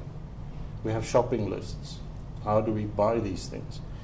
I can say it here, even we've kind of been told to go and buy it, but we still struggle. So how can we make it easier for procurement managers, supply chain managers in China that know they also need to work within the system that is China on this imbalance in the trade relationship? I think that is a real opportunity. Chinese are, for many years already integrated, Chinese businesses in international supply chains, but a lot of the skills, a lot of the capacity, language, contract negotiation, these skills are still developing.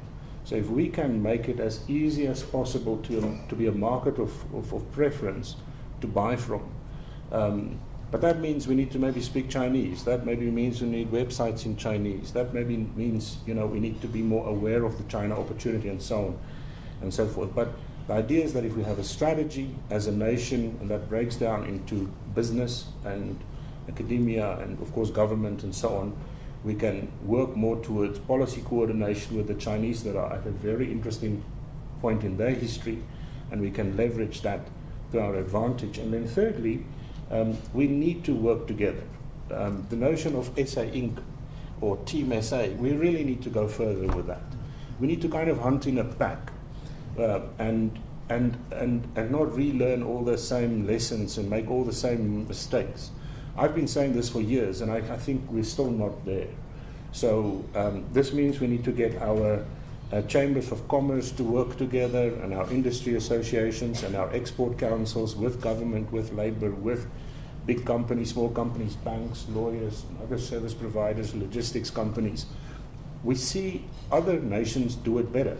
The reality is, if you talk to certain states in Australia, and you talk to certain cities, and you talk to certain South American nations that are smaller economies than ours, the way they organize for China, the way they disseminate information to exporters, it's at a different level. So whether you're a bigger economy like Australia or a smaller economy or somewhat similar to, say, Chile, we have a lot to learn. There's still some things we can do better. So rather than say the glass is half empty, we can say it's half full, because we haven't done these things yet.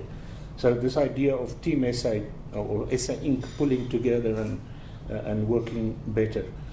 Fourth point would be that we need to leverage the strategic plan. Walking around in Beijing, where I've been living for many years, my wife is Chinese, so I have the Chinese mom and dad, I have uncles and aunts. the way I've been accepted is just for me a kind of cross-section of how Chinese look at South Africans in South Africa. You feel welcome. There's no political baggage that makes it uncomfortable. They're willing to include South Africa into Belt and Road Initiative and Canada, even if it has to. It's open, it's inclusive. FOCAC, BRICS, 20 years. All of this, for me, I call it the strategic plane, is favorable. But it means you need to become an insider in that and running that track or on that track. And that will get you closer to business executives that have a shopping list to buy from abroad or an investment list to go and invest. And we're still not aware enough of that as, and I'm perhaps here now talking more about businesses, CEOs, boards, excos, export managers across the country are not aware how many networks you have to build and how tough it can be, and if you leverage the strategic plan, how much easier it becomes. So the fifth point for me would be that we need to do all of these things. We also need to meanwhile create a China literate community in the business sector. So Chinese language, negotiation skills, awareness of China's changes and transformation, its history, its politics. You have universities around the world, institutes around the world that do this so well. We're not there yet. We still go and make a lot of mistakes. We can still sometimes be so naive. We still have this mindset, Eurocentric view of the world, and when you come to China, oftentimes things are different. The culture matters. Systems, processes, protocols are different. And you're competing with the rest of the world. The reality is if you're going to sell your blueberries or your wine or your agri-processing into China, you're competing with the world. It's a marketplace.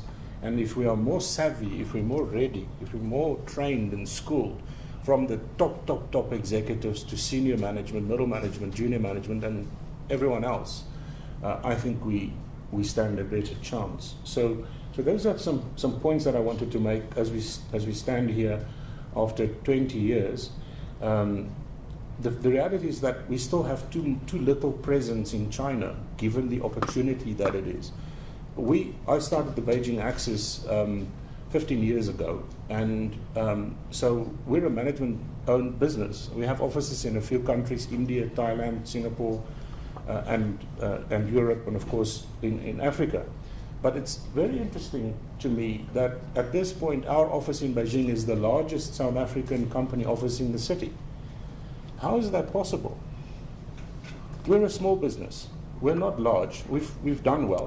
But if I look at similar organizations in our vein or our kind of positioning in Australia or European markets and many other countries, we should be a very tiny business. In the context of all the big players should have bigger presence, more closer to the market, and that is not the case.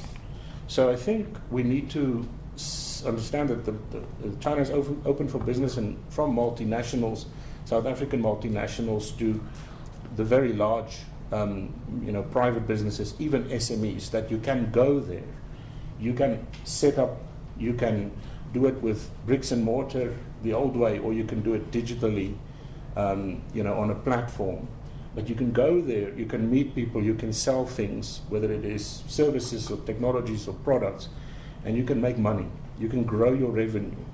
You can integrate strategically the benefits of research and technology and capital and supply chain into the rest of your business back home here in South Africa, while you penetrate the Chinese market or even in other third markets. It is possible. And then maybe just to mention that this year I think it's very important for us to work together. 20 years is a wonderful milestone. And everyone is doing something. I think people are aware of that. We're also doing a few things. So I'm an adjunct professor at UCT, at the Graduate School of Business, currently working on a white paper with Professor Mulsoko, who runs the business school there. He was just in Beijing with us. We hosted him for about a week. And we're writing with a few other institutions and organizations, also a few pieces of research. Perhaps we can pool, perhaps we can share, perhaps we can exchange. So I invite you to make contact. We've got some analysts sitting in Beijing and in other markets in Asia. Please. We're organising some events as well. And again, I want to thank Barry in particular, for the invitation. Hopefully we can start to work better in this SA Inc. Team SA way. We're running a few internships. We said to Ambassador Mzimang late last year we'll at least have in the Beijing Access Beijing office 20 South African interns over this year. And we now in the end of February we already have 5. So we've actually now said we'll make it 30 for this year.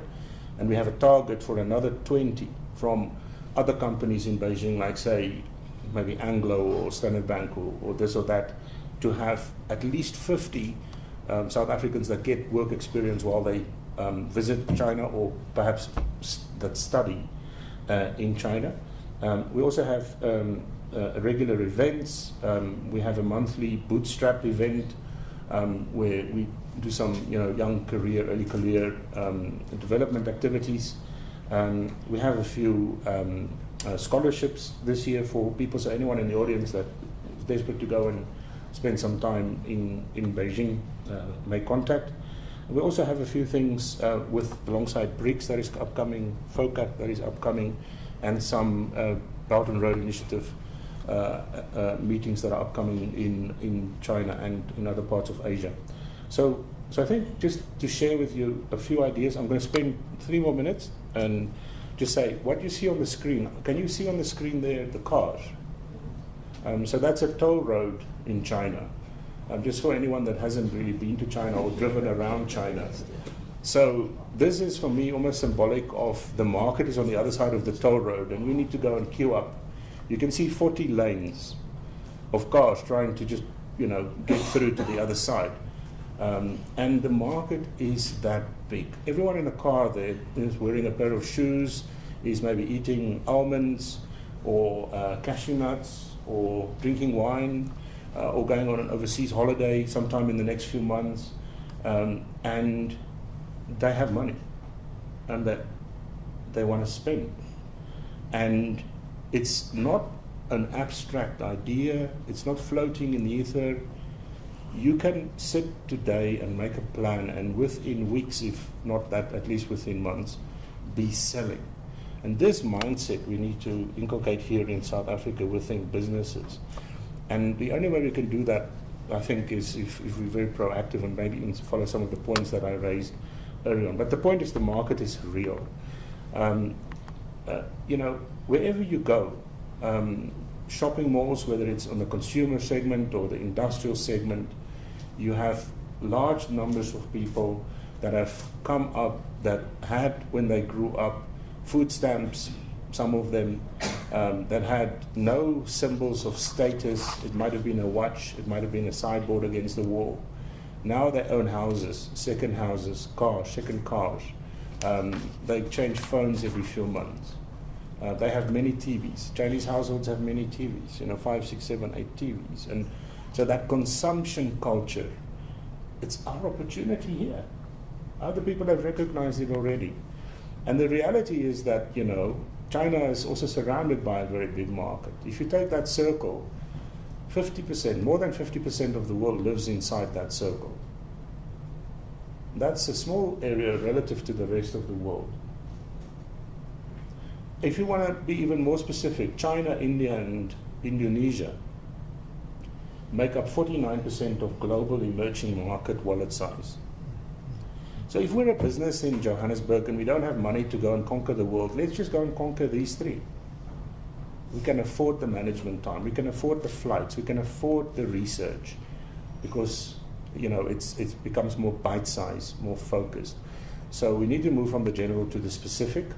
And one can cluster the markets, of course, as emerging markets and some developing markets and some developed markets. And if we talk about China, it's a $12 trillion economy. What is Africa now? 2.5? 55 countries, 2.5 trillion. China, 1 country, 12 trillion. China's imports last in the last year, just under $2 trillion. South Africa's GDP, 300 billion, so 7 times. So the scale and the magnitude of this opportunity it's off the charts in terms of how we write numbers here in Johannesburg. But the awareness is not there. And I think we've made huge progress over the last 20 years. We have to acknowledge that, and I think that's wonderful. But we haven't optimized it as Team SA. We simply haven't, and I think we need to also acknowledge that. And if we work together, I think we can make a great benefit for many. Just to show the relative size and scale of the Chinese economy, you can see the big bubble, that's the size of the economy. Even Japan is much smaller, and everyone else in Asia is much, much smaller than that. And even Australia is much smaller than that. But you can see China still has a very high way to go, a long way to go in terms of moving vertically up as it becomes wealthier. So the basket of what Chinese want to consume is constantly changing.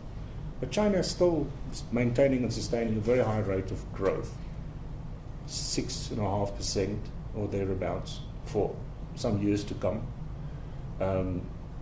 Opportunity. But China is also acting with self-interest. It's a trading nation. It's been that for many, many years. You can see the red circles and the green circles. South Africa has a red circle. That means we have a deficit with China. You can see some of the red bars for regions. Most regions have a deficit with China.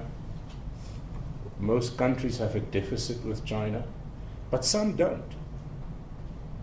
And some of them are even different from one another, which means that you don't have to be a certain type of economy to have a surplus. Meaning, because we are like this as South Africa, we can never have a better balanced trade situation because this type of economy. No, I think that is not the case. I think if we optimize our strategy, the way we work from government to organized business to, in a boardroom, a specific boardroom, we can do a lot. And then just the fact is the Chinese are buying a lot of things from overseas, almost coming to $2 trillion a year. It's annuity income if you're selling to them. They're going to be there next year. So let's start to think what we can do. Across other Asian markets as well, one can very carefully assess what it is that they buy from overseas. I've just put up here China, Japan, and a few other economies in Asia. What are the big imports?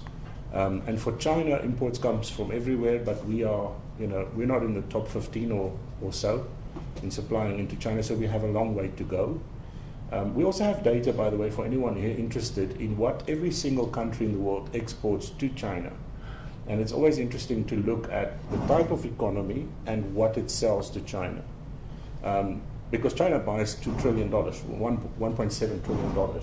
What does it buy? It buys a lot of manufactured goods. It buys a lot of things we actually manufacture and sell to Europe, but we haven't thought yet to make more of it to tap into the Chinese market. So I know that's a very general statement, but I think one can sit down and unpack that, and I think I can justify or validate what I've just said to you if you're interested. So the opportunity is bigger than what we're grasping at the moment, which I hope to be my central message. Sectors such as food, nutrition, agri-processing, luxury, premium, discerning consumers, we can target that.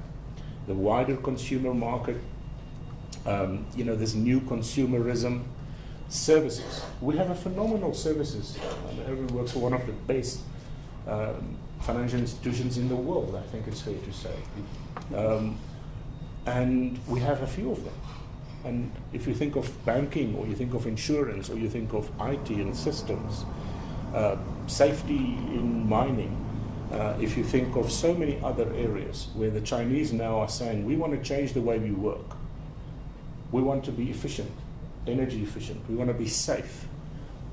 We want to have a clean environment. When I'm here, I just look up at the sky all day. We have something they don't have at the moment. We can help. So the opportunity is it's out there, and it's in many, many places. So technology, best practice, know-how, if you know something as an individual sitting in this audience, or if you talk to an individual later today, if you know something where you're the best in the country or the best in the world, perhaps even, you can find a Chinese partner, you can create a website, you can sell that service. People are doing that as we sit here. China opened for business today. There were 7 days of holiday, but today it's open for business. So I don't mean this sort of generally, I mean specifically, if you know about deep level mining, or you know about scrubbers that clean, emissions that go out of a textile mill or a paper mill into the air, or how to do operations consulting to get the throughput in aluminium process plant to go up. These are various kinds of disciplines that the Chinese are now hungrily importing from our competitors. Because we're not there, we're not aware, we don't speak Chinese, we haven't partnered, we're not an insider. And that I think, and then just high net worth individuals are buying so many things, everywhere around the world. And I'm sure there's some of that can also serve us well if we do. But you need to get it right, so there's a bit of strategy work that's necessary and certain behavioral patterns. It brings me back to that point of the astuteness of our executives and Team SA. And maybe not to delve into this in my last slide, but just to say that a strategic approach, a research-based approach, a systematic approach, a thoughtful approach with good implementation can make a huge difference. And then finally, just if there happens to be anyone in the audience with a product that's export ready, where you've succeeded internationally already, but you somehow have not targeted China, you want to, please talk to us. That is one of our offices in Beijing. It's an incubator platform for exports from South Africa into the country. We can't help everyone, so let's manage expectations up front. But if you're export ready and you're already working out, maybe you're selling to Japan, or you're selling to Germany, or you're selling to traditional markets that we learned about exports many, many years ago, and it can work in China, please talk to us. Thank you.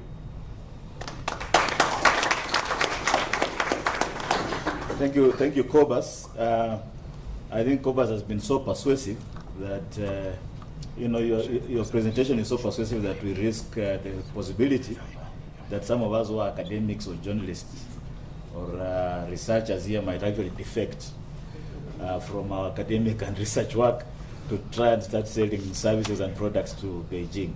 Nonetheless, I think one key takeaway from the presentation is that we can collaborate as academics, researchers, journalists, and so forth, with the people who are very pragmatic, so that, those of us who want knowledge for knowledge's sake, and those of us who want to make money can actually work together, and it's not a bad thing. So I think now I'll invite Mr. Aaron Pon, who is the chairman of the Chinese Association in Gauteng, to give his presentation, and thereafter then we'll go into the question and answer session. Aaron, take it.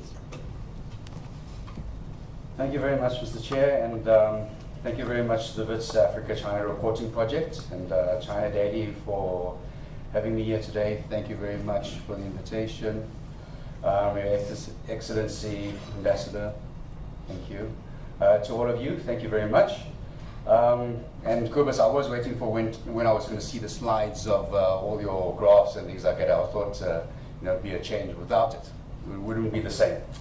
But I think I'm here just going to chat to you around about the softer issues and really around our community.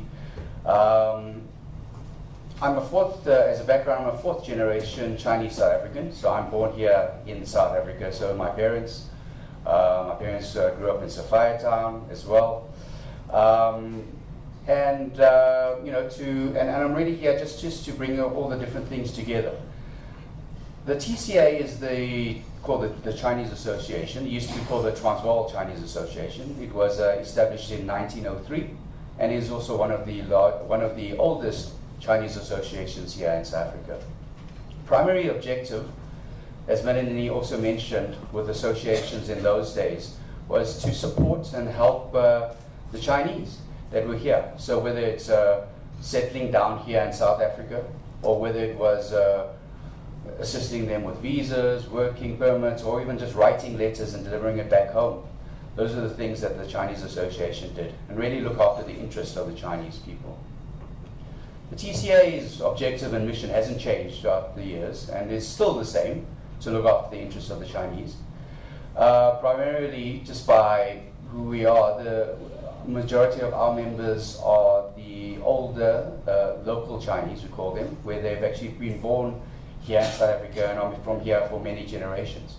Although we do interact a lot with the new Chinese that are coming through, and that's also part of our mission. I think, as Yushan mentioned earlier on, it's quite complex in terms of the different groupings of Chinese people and Chinese groups here in South Africa and Africa. From the business side, you have the large state-owned enterprises, you have the private enterprises, and then you have the SME individuals and traders as well. And each one of those interact differently, have different objectives, do business differently, etc. And likewise with the communities here in South Africa as well. We used to be one of a few Chinese associations, and in recent years now there's up to around about 60, 70 real active Chinese associations now in South Africa, representing different parts and bodies of the community. So as an outsider you might find it a bit challenging. It's not just one China Inc. and everything operates under one China Inc. banner. Internally as well, we have our own challenges and issues as well in dealing with it as well. But that other part of the Chinese Association of our objectives is to also unite our Chinese community to create common understanding with our community as well. And then the other part then is to also expose our Chinese culture and our traditions also to the broader Chinese communities as well. Because we do believe that a real misunderstandings and that can come through better understanding of each other's culture, of who we are as people, of who we are as different color, skin, different traditions. So what we try to do as well is to try and introduce our traditions as well to the broader communities. So for example, we hold different events, such as Chinese New Year. This weekend we're having it in the old Chinatown. Next weekend there will be Chinese New Year celebration in the new Chinatown. And then we're having various lantern festivals, festivities also, and then one of the China malls as well. And through this, we believe that we can create better understanding amongst all different types of people. Part of the challenges that we as a Chinese community also face with is the negative perceptions sometimes of Chinese people here in South Africa and Africa. How do we try to tackle those? There was a question before of what can we do? And we truly believe that it's through further engagement, it's through more discussions and talks like these, whereby we can create better understanding of each other. And only through that then can we really avoid these misunderstandings. But it's also to highlight, as Koop has also mentioned, China's changing all the time. And the environment's changing. And the people are changing. The education system's changing. People are being educated overseas, coming back. There's a change in ideas and assimilation. There's also, change, various different changes. And just to highlight, for example, my great-grandfather came in the 1890s. My grandmother came in the 1930s. And when she came across, she brought the China that was there in the 1930s. So some of the Chinese cultures and traditions that we practice nowadays is very different still from that of China. And actually, it's actually a lot more traditional than some of it in China. For example, the Tomb Sweeping Festival. They celebrate it once a year in China, but we still celebrate it here as a local Chinese twice a year, because that was what it was celebrated in the 30s. So we've almost got a little capsule of what China was in the 30s, And we still practice those type of traditions here today. So it's not, so if I could just say anything really as a highlight or my key point around here is that when dealing with China or Chinese companies or Chinese people and Chinese groupings, it is very different. And it is always changing. And just as we, as Krupp has mentioned, we should learn a lot more about China and how to do business and how to interact, etc. Also to note that the Chinese people are also learning a lot about doing business outside, about this new environment. And from the business side, I mean, you know, they understand there are certain rules and laws, and I would say majority of the companies that I deal with in my other capacity do obey those laws. I mean, the companies come across and they say, okay, what is it? What are the factors we need to take into account? Oh, okay, there's BEE. Okay, great. We'll put it into our modeling, and we'll say we need to account for BEE. We have to do this. We have to do that. We have to hire local employees. We have to do training, etc. And you will see that. And the companies I mainly deal with on the SOE level as well. So it will be different again in dealing with the private enterprises and the SMEs as well. But I hope that just gives you a little bit of an insight that it's not just one level, one China Inc. that you deal with. There's many, and if anything, trying to get to understand and to get to know more about those different groupings, and join in our festivities as well. So you're welcome to come this weekend, next weekend if you can't, and we welcome you to our Chinese New Year celebration. Thank you. Thank you, Erwin. I think one of the key points that comes out of this is the suggestion and indication by Erwin that actually the Chinese, South African Chinese, or Chinese South African for that matter, are more authentic than the Chinese living in China. I think that's what you're suggesting, that because you've followed certain mores and cultures and traditions, that the ancient Chinese came with from China, you might actually be authentic than the Chinese, particularly given the point that under Mao Zedong, there was that cultural revolution where, among other things, Mao Zedong said, to be a religious person is to be a heretic. You have something, there's something the matter with your head if you are too religious. Anyway, with those presentations, I think we now go straight on to the question and answer session. Like as with the previous session, the morning session, we want people to raise up their hands if they have questions. Quick introduction, indicate to whom the question should be directed. We'll pick 3 to start with. I can see a hand right at the top, at the back. 1, 2, 3. Let's start with those 3. So at the very back, find yourself to near microphone, yes? Thank you. My name is Siko. I'm actually doing my thing at Wits, doing BCom. Basically, my question is directed to Mr. Beng. Mr. Beng. Now, there's one thing, actually, let me just open up with this. There is a saying, the Chinese saying that says that is, don't give a man a fish, teach him how to fish. And I find that saying very relevant in this talk, in this dialogue. Why am I saying that? Is because I have this feeling that, especially in the South African continent, in terms of how we trade with Chinese, that sometimes we play, we kind of like pride ourselves on the pledges that we receive. That's not just in South Africa alone, but in the African continent in general. That there's so much strategic investment China makes, especially to this to develop. That is the continent, including South Africa, the pledge that you Mr. Beng was speaking about in terms of industrialization and agricultural modernization.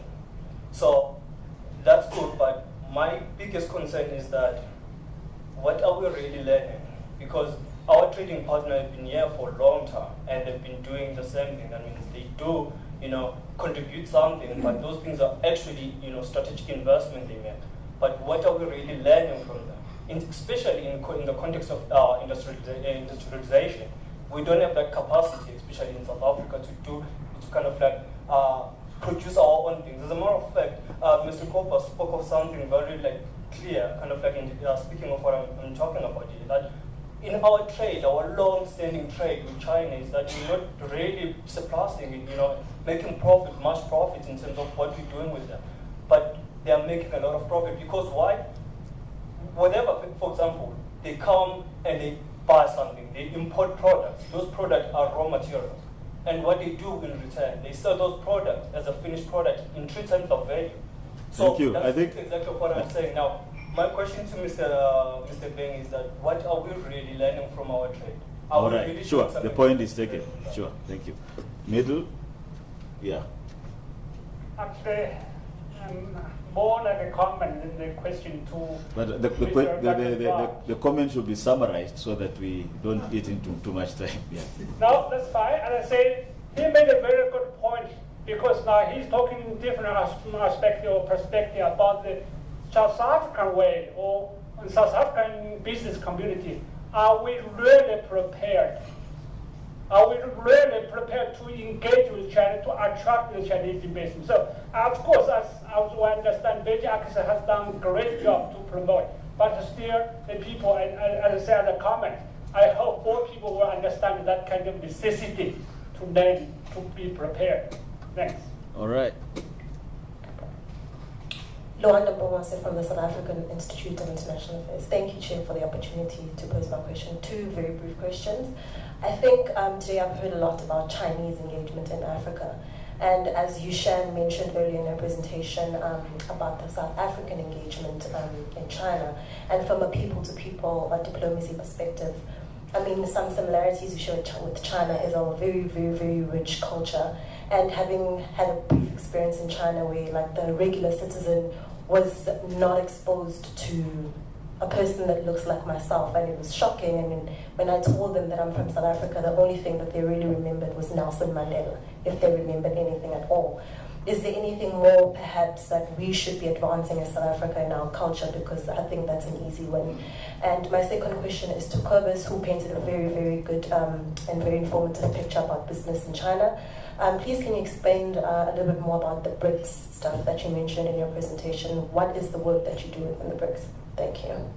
Thanks. I think we'll have the responses now. I think the first question can be answered by both Ambassador Genge and Erwin on matters culture. What can we do on our end? Okay. Then we'll do another round. I think beginning with, anybody wants to take the lead? Do we defer to the ambassador? Yeah. Okay. All protocols observed. Yes. Yeah. Thank you for the program, Darren. The 20 years may sound as a long time. It's a short time. Very, very short time. Because your question is, what is it that we're learning from China? The Vice Chancellor, the Deputy Vice Chancellor, he was here in the morning, made a point which I want to amplify. Before the 20 years, most of our orientation as South Africa was more towards the West. Long, very long established orientation. Now you come with 20 years with China and what you are learning. Of course, the learning is mutual. It's not one, it's mutual. Chinese also are learning some of the things from our side. I've mentioned in my presentation that we have now a number of students in China. Again, we are of the view, we're investing by sending our students to study in China. We hope that when they come back, they will come back with some knowledge of how Chinese are doing whatever they're doing. Like Opas was saying, the Chinese culture, the Chinese protocol, and the Chinese business acumen. On our side, the Chinese, although they won't get on top of the roof and say what they are learning, they are also appreciating our financial institutions, the discipline, the competency we have. It surpasses them. In fact, as Kobas was alluding to BRICS, and which I did myself, one of the strengths in our country in BRICS is our financial institutions, how we have managed them. We are smaller in size with all our partners in BRICS in terms of population size. But in terms of skills and other professions we have, they are also learning. China has just opened up its economy.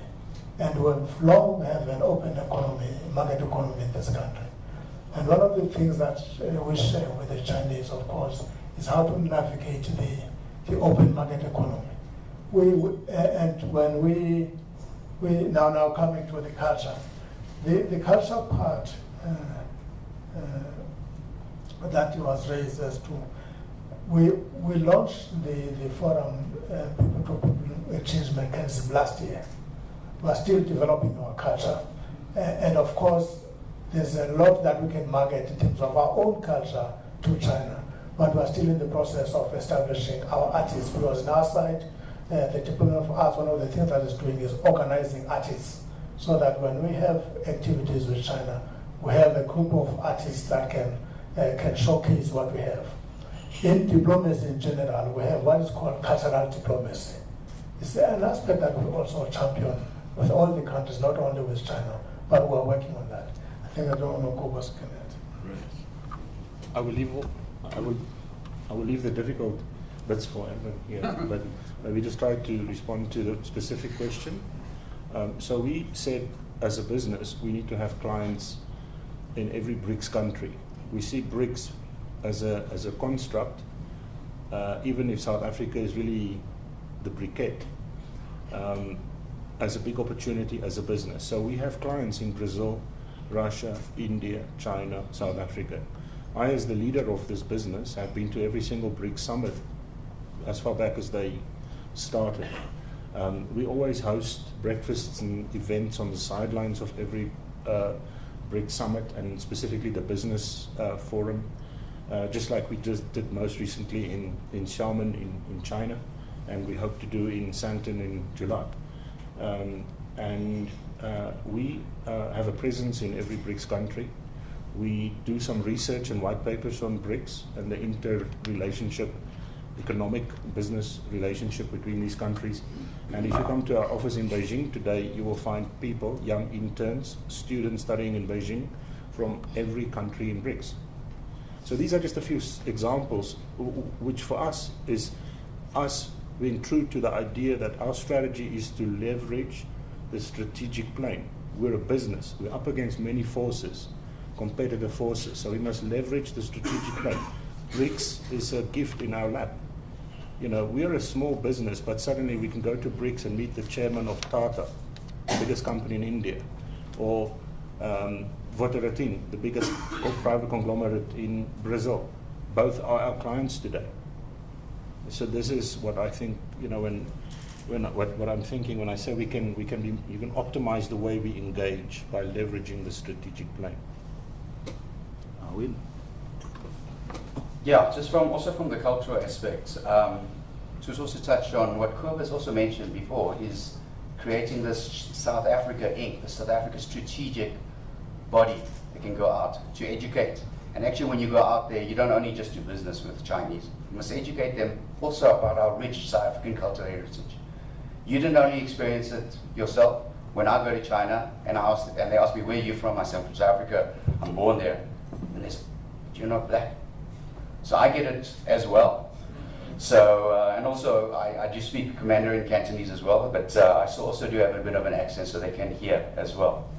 But I think also in terms of the BRICS, so as my day job, I'm in investment banking in one of the large corporates here, banks here in South Africa, and I head up the China-Africa investments. And from the big BRICS side, and also to Ambassador's point, His Excellency is correct. We are working with a lot of the Chinese banks as well as the BRICS Bank as well, and the way on which they do their financing and banking is very, very different. It's very Chinese oriented. It's quite a closed system. Doing business and financing here in Africa is also very different. So we hold also different classes. I'm holding one later on this afternoon with the China African Development Fund around project financing as well. There's a lot of infrastructure projects that we do here in Africa and that the Chinese are also interested in. So there is the two-way street in terms of the learning. Some of the other Chinese corporates, to answer your question, Huawei have a very big training facility over here that educates our local South Africans around the new technologies. Hisense down in Cape Town over there the creation, the manufacturing of the television sets and refrigerators, etc. A lot of education of the local South Africans as well. So there is a lot that they also try to educate our local communities as well. But I think the problem also of like, why don't these guys start their own business as well, is a bit it's a bigger question that you ask around the South African environment, which we as South Africans come up with all the time, and that is creating the capacity for SMEs, small businesses, to grow. So it's not just only a Chinese South African type of thing, it's a broader South African economy problem. And just in terms of, I think it was your question around FOCAC, one of the initiatives that, one of the initiatives from FOCAC as well was the relief of aid of some debt to Mozambique that came out of that as well. There's also SME funding into South Africa from the China Development Bank, also coming off from the FOCAC meeting that they had. They've already dispersed $300 million into the system. And when I say the China Development Bank is issuing these SME loans, it's to non-Chinese SMEs. And there's certain rules, but it doesn't have to have any links with China as well. So it's a real initiative to try and grow the South African economy as well. So there's various type of initiatives that they are trying to go back and forth as well.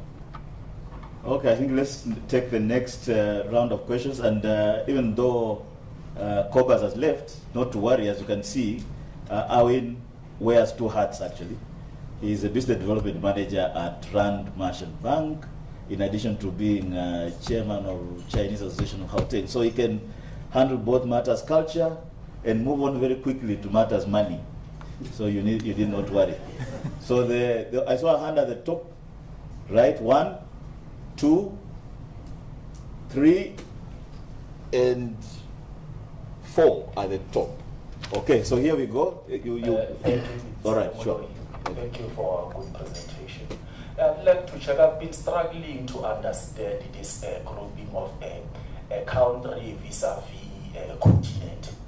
Africa, China, Africa, France. I'm not sure, because Mo Ibrahim says everything that will group Africa as if it's one homogeneous country should be taken with a pinch of salt. So I'd like to understand, how do we get to a point where we group a continent vis-a-vis country?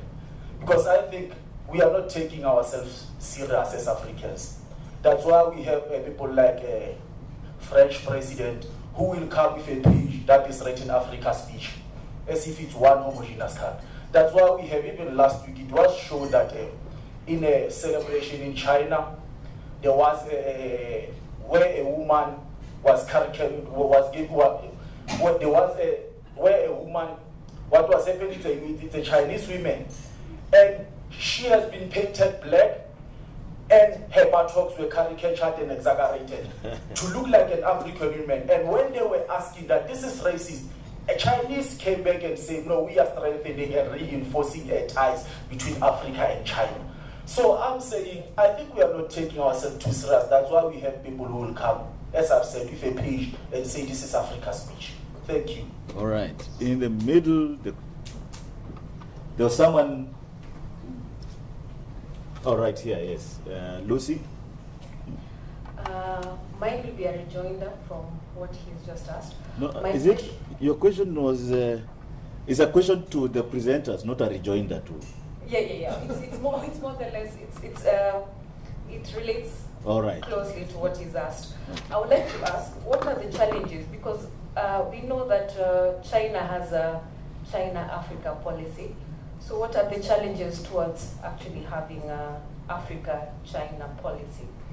My second is the people-to-people mechanisms that the ambassador talked about, that was launched last year between South Africa and China. I'd like to know what has been the benefits, or what are the takeaways that other African countries can pick from it and develop in their own capacities.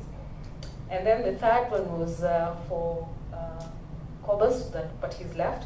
He actually talked about very small presence of South Africa or African business community in China. I would like to ask, because we have embassies, most African countries have embassies in China, what are they doing to ensure that the business communities in Africa identify and tap into the opportunities China presents? All right, I think there was a question right here behind Prof. Yeah. Hello, my name is Ivy Onami. I'm an architectural honors student at the University of Wits. So my question is mostly on a social cultural aspect. From the two presentations we've had, one in the morning and right now, I wanted to ask if there is a disconnect with the South African Chinese and the newly Chinese immigrants that are coming to South Africa right now. And secondly, it's more on how we can, as a built environment, create a social cultural space where South Africans can interact with Chinese, both South African Chinese and Chinese immigrants, and probably learn more about their culture, because I feel there's a disconnect, and the only transitional spaces where most of us can learn is if we go to Chinatown. And as a foreigner, I'm not really South African, already entering Chinatown has its language barriers. So is there anything the government or institutions are trying to do culturally to integrate the community?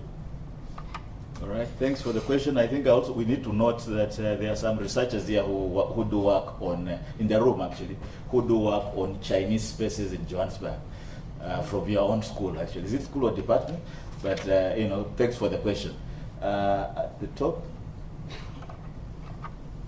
Hi, my name is Vivek and I work in digital.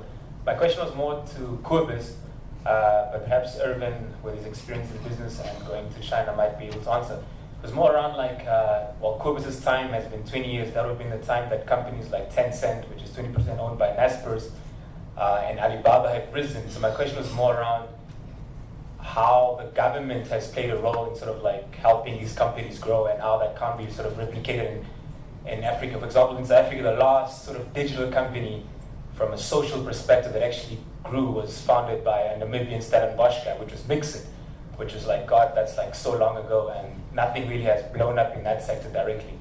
So my question was more around like how what China has done, how these companies grew at that rapid scale. I mean, Tencent and Alibaba, it's really insane how they've grown. Thanks.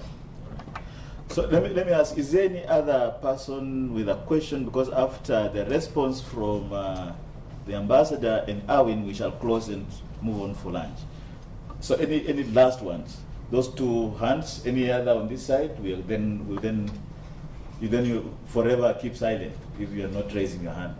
So those two, I think, just make sure you summarize your questions because we are out of time actually. Okay, thank you, Chair. I'll be brief. My question, I wanted to pose it to Kobus, but unfortunately he's left. But I think the ambassador and Edwin will answer that, maybe.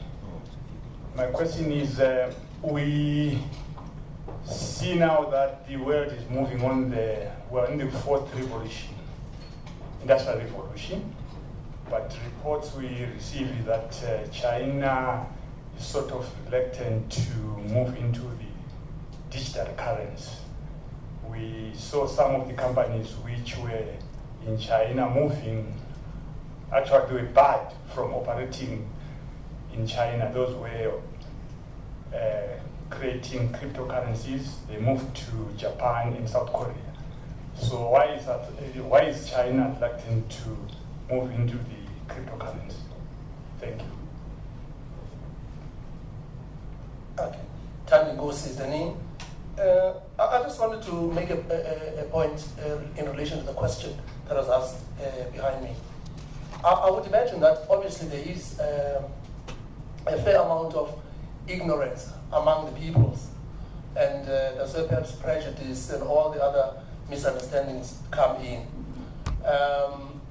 But in my view, the approach would probably be informed. The idea of China, Africa, or America, Africa, and all of that, by perhaps the economies of scale. I mean, China is more than 1 billion, and we're fast approaching that. We're just a little bit on the side of it. So in a way where you're obviously looking to maximize your trade, you know, you also have to look into units, how far you can. In any case, I think in line with our objectives of collapsing the borders, at least at the level of trade, it could be said that we're working towards a common strategy as Africans of how best to represent all the common aspects of interest within the small countries within Africa itself. But now, here's my, what you call as well, my little prejudicial question, Mr. Paul. Do you guys really eat men's best friend, the dog? All right. Just a quick note to point out that we expected to break for lunch at noon, but our lunch is a little delayed. You can be sure the lunch is on the way, don't worry. It's just delayed. So even though we are salivating now to go for lunch, but we'll hang on a bit until about 12:30, then we do lunch. So I think let's proceed with the responses from the podium here, starting with the Ambassador. Program Director, I think these are difficult questions. Let me start with the first one. No. If you cast your net wider, you will realize that it is not any specific European country with Africa in terms of groupings. We have EU-Africa forum. The EU itself is a collective. And of course, you move then to say to me, we have Japan, Africa, China, Africa, and South Korea, Africa. I wish you can expose how these forums work. First, the African Union. Let's leave the FOCAC one. The African Union is a central coordinating center for these forums. But I've got EU, Africa, and of course we've got EU, South Africa as well. But when we talk about EU, Africa, China, EU, Africa, Japan, Africa, South Korea, Africa, the African Union is the coordinating center. And of course, African countries have various interests, and the EU, when it's engaging these countries, is managing those interests. Part of the development of the Africa Agenda 2063 was to coordinate the positions of the African Union, positions of the African states, into a coherent way of engaging other countries. And I think the gentleman that was talking about the economies of scale is spot on. Some of the points about these forums, economies of scale. Take, for example, Lesotho, without belittling the country. If China, for example, would have a forum with Lesotho as one country, what benefit would it get? Just economies of scale. And Africa continuously engaging the global community. And one of the examples of this continuous engagement, Africa is on record in terms of wanting a reformed United Nations Security Council. That reformation of that council, we are saying Africa must be represented. And the world is listening. It's not accurate to say we're not taken seriously. And of course, I'll talk from the point of diplomacy. In diplomacy, you don't just talk and things happen. No, it doesn't work that way. You cultivate a long-term understanding.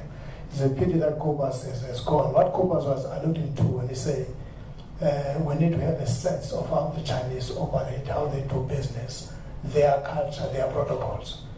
And it is that you win over the confidence of states when you deal with. When they have a sense that you have appreciation of their own peculiar situation, and then you make them to understand yours as well. Then you move forward. It is not just that you say we're a bunch of countries that are not taken serious. Let me give you the last example. I did mention in my presentation that the FOCAC summit that we hosted in 2015 was the first summit of FOCAC at that level. All along, FOCAC has been managed at ministerial level. African leadership engaged in the Chinese leadership, so let's elevate this to a higher level. That is to the presidential level. It's not that we are not taken serious.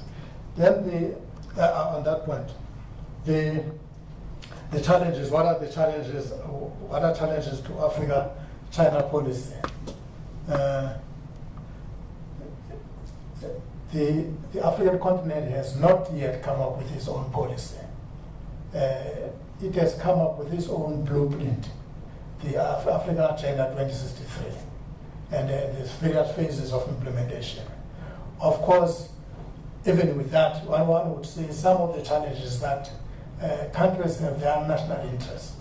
In the pursuit of national interest, then you may find variations of emphasis, how they engage with other countries. I've mentioned FOCAC, which is Africa-China Forum, and the pledge that the Chinese have made. How African countries have benefited from that pledge varies, because when it comes to the business of the day in terms of access to that, each country enters into a contract with a Chinese banker, a Chinese financer for that fund. It's not a blanket one.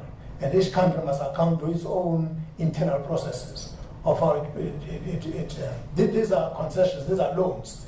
This pledging is not free money. It's loans and a concessional loans. Therefore, there are mechanisms that have to be followed by each country, and countries vary in their way how they borrow money. It's a very delicate process. And of course, then the last question is, what can other countries benefit from the people exchange mechanism? This, of course, the people to people exchange mechanism is a Chinese way of dealing with the world in the cultural aspect. As we speak, there are about 6 or 7 of these entities. On the African continent, we are the first one, and after us, we're followed by Germany, and of course, there's US and other countries. And it is, I think, it's how countries will position themselves and how they think that their relations have grown to a comfortable level with China. And of course, is in terms of what I think the value from what we have seen is cultural exchange and also student exchange. Within this program, we have the education sector of that affected strongly. That's why I mentioned the number of students we have in China. And every year, we are sending students to study in China. And as I said, is the investment. We are of the view that when those students come back, some will go to business, they will go to various sectors, but they will assist South Africa to have a sense of how we deal with China. And I think in addition to what I've heard from my panel colleague here about the Chinese culture and the Chinese community in South Africa, that also can make a contribution. I won't answer the one that, maybe we can answer the one that on how why China is refusing to embrace the inclusion. The finance one. Thank you.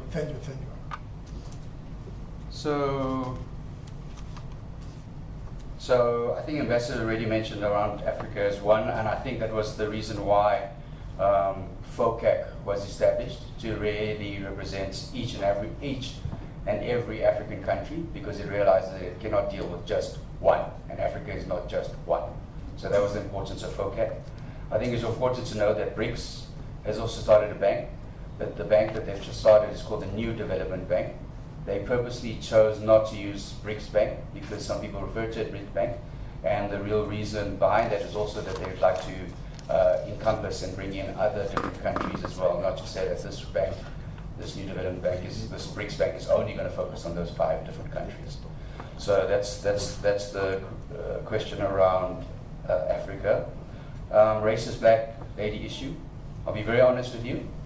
When we, as the local Chinese, when we saw that skit, we closed our eyes and we said, no, this can't be happening. And so we were shocked as well. And I think that is also then to the point that I wanted to highlight, that there's a lot of education I'm not going to defend that it wasn't us. When I say us, the local or the Chinese here in South Africa. But I think it's indefensible, but I think they will learn, and I think there's a continual learning that must happen. Was it wrong? I think it definitely was wrong. And that is the feeling also from our local internal, our community as well, and our social groups.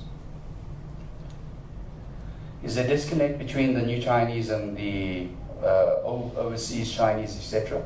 I think there is, and that's why I mentioned that that's part of the job that we as a Chinese association here that's been here for a while, as part of our role. It's, I think there's key learnings from both sides. Even though I mentioned some of my culture and traditions may be older, you know, there's a big gap in terms of how China's progressed, and we're learning from China as well. We choose to learn the good things, they choose to learn the good things from us as well. And I think as society, that's what we should always focus on. Is there areas whereby we can, other than these Chinese New Year festivals, etc., I think that's a start. I think there's a lot more that we can do. I think there's a lot more dialogue to really create this understanding between local Chinese, overseas Chinese, immigrants, South African, doesn't matter, whoever it is, across different cultures, across different communities. I think that is really, really important. I think the importance really is that we are living now in the world village where everybody is going everywhere, coming here. Not only, I mean, South Africans are going out. I mean, you go, you know, all different countries. You'll see people and different cultures, and it's really, really important for us to really respect and understand those different cultures before we can move on. So, to your point, I think there are different things that we can continue to do, but the easiest ones, the informal ones, or the, you know, are really those events and really partake into them. Melanie mentioned sometimes when she goes to Cyrildine, sometimes it's hard for her to also order food and things like that. So it's not only you guys that will find a challenge, or non-Chinese that will find a challenge. The local Chinese also find it a challenge, and it's something that we are continually trying to work on. And as mentioned, through events, through festivities, we can really embrace and learn about each other as well. What Africans can do in China and what does... So, Chinese government, yes, if anything, they do offer good support to their companies. You mentioned on the IT side, the 10 cents. So, they create these special economic zones, and these economic zones really work. It's not just an area whereby you can just go and you say, well, there's some infrastructure there. There's really tax breaks. They supply free computers, for example, and you can go there and you can just test out their free training, whatever it is, you know, whatever programming language you like to learn about. They provide these different centers and really enable growth and education of people so they can start their own businesses. I remember Ambassador was saying to us, Ambassador Lin, who's just arrived in South Africa a few months ago, he was just saying that here in South Africa we are worried about unemployment, which is fine. It is a problem. In China, there are also thousands of people that lose their job on a daily basis. But what does China do to refocus that? Is to focus on creating new jobs and creating new industries. Because if you focus, just for example, on when the internet came in, and you're doing emails now, and you just focused on, oh, let's just save the post office, let's save the letters and all that, you're going to fall behind because the technology, and you mentioned the fourth industrial revolution, and I'll get to that, it is moving forward. So if you focus on the old and try saving the old, it's a problem. The Chinese are trying to say, okay, things are changing. How do we focus on the new? Let's not worry too much about the 10,000 people that are losing their jobs. Let's focus on the 50,000 jobs that we are creating in a new industry, in a new sector. And they do push that. So that is an important strength of the Chinese government pushing those type of industries. And I think those are the things that we can learn here in South Africa as well. South African companies have tried in China, and the most successful one, as I was going to mention, is definitely Naspers investment in Tencent. Discovery is making great inroads into China as well with their Vitality offering. And with their Vitality offering, it's done very, very well here in South Africa. The most Vitality members, I heard yesterday Adrian was saying, outside of South Africa, or even the world, is in China now. So vitality is being, and this healthy living is part of this new age that Kurbas was also mentioning in China. China went through different phases and different stages. First, it was all around big is better, so let's use a lot and buy things. And now they're focusing really on quality now. Quality versus quantity. So that's why you're finding a lot of people now worried about the environment, worried about different aspects. And I mean, we talk about environment, you know, they spend the most money anywhere in this world around renewable energy, in creating renewable energy. Because guess what? When there's pollution in China, it doesn't affect the rest of the world first. It's their own Chinese people that suffer. So it's these things that they're really focusing on. Okay, so sorry, there was one more question I just wanted to answer. Sorry, that was really sorry. There's two more. Sorry, around cryptocurrency, fourth generation. So they are not around. No, they're not against necessarily the cryptocurrency. So the idea around technology behind it is probably going to be the future. Blockchain technology, financing, registering different assets, things like that. The ability of of blockchain itself is very, very important, and China is aware of that. If you go into China, you don't even have to take your wallet. You just use your phone.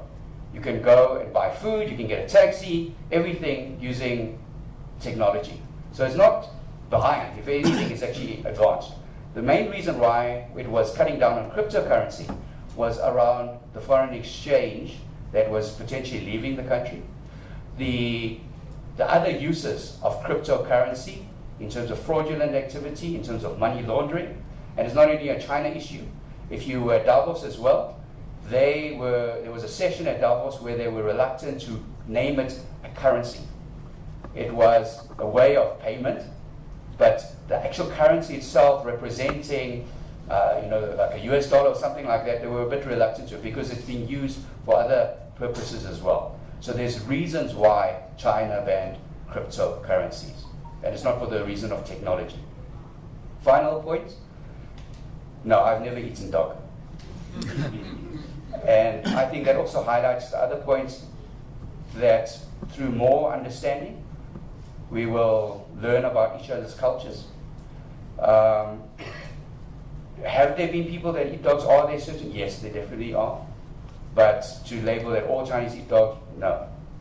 Are Chinese, in fact, if you go to Shanghai, Beijing, and you actually see how they treat some of their animals and dogs, you'll be shocked at how good they are. They live a better life than sometimes me or you.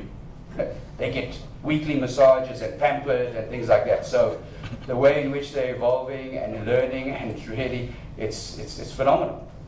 And the way in which they care for the environment, like I mentioned, we had some students that came across here that were writing a white paper around how can we save the environment.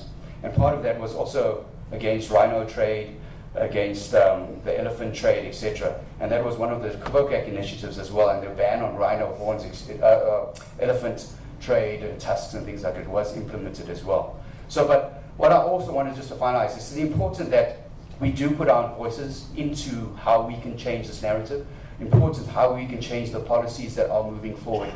The FOCAC initiatives and things like that, it's important for us to put our voices there. Because when these things get tabled at FOCAC or at BRICS, and they get agreed on by the leadership, the way in which China culture works, that it will propagate and it will filter through down to the rest of the other levels and the other associations and other bodies to make sure that they implement it.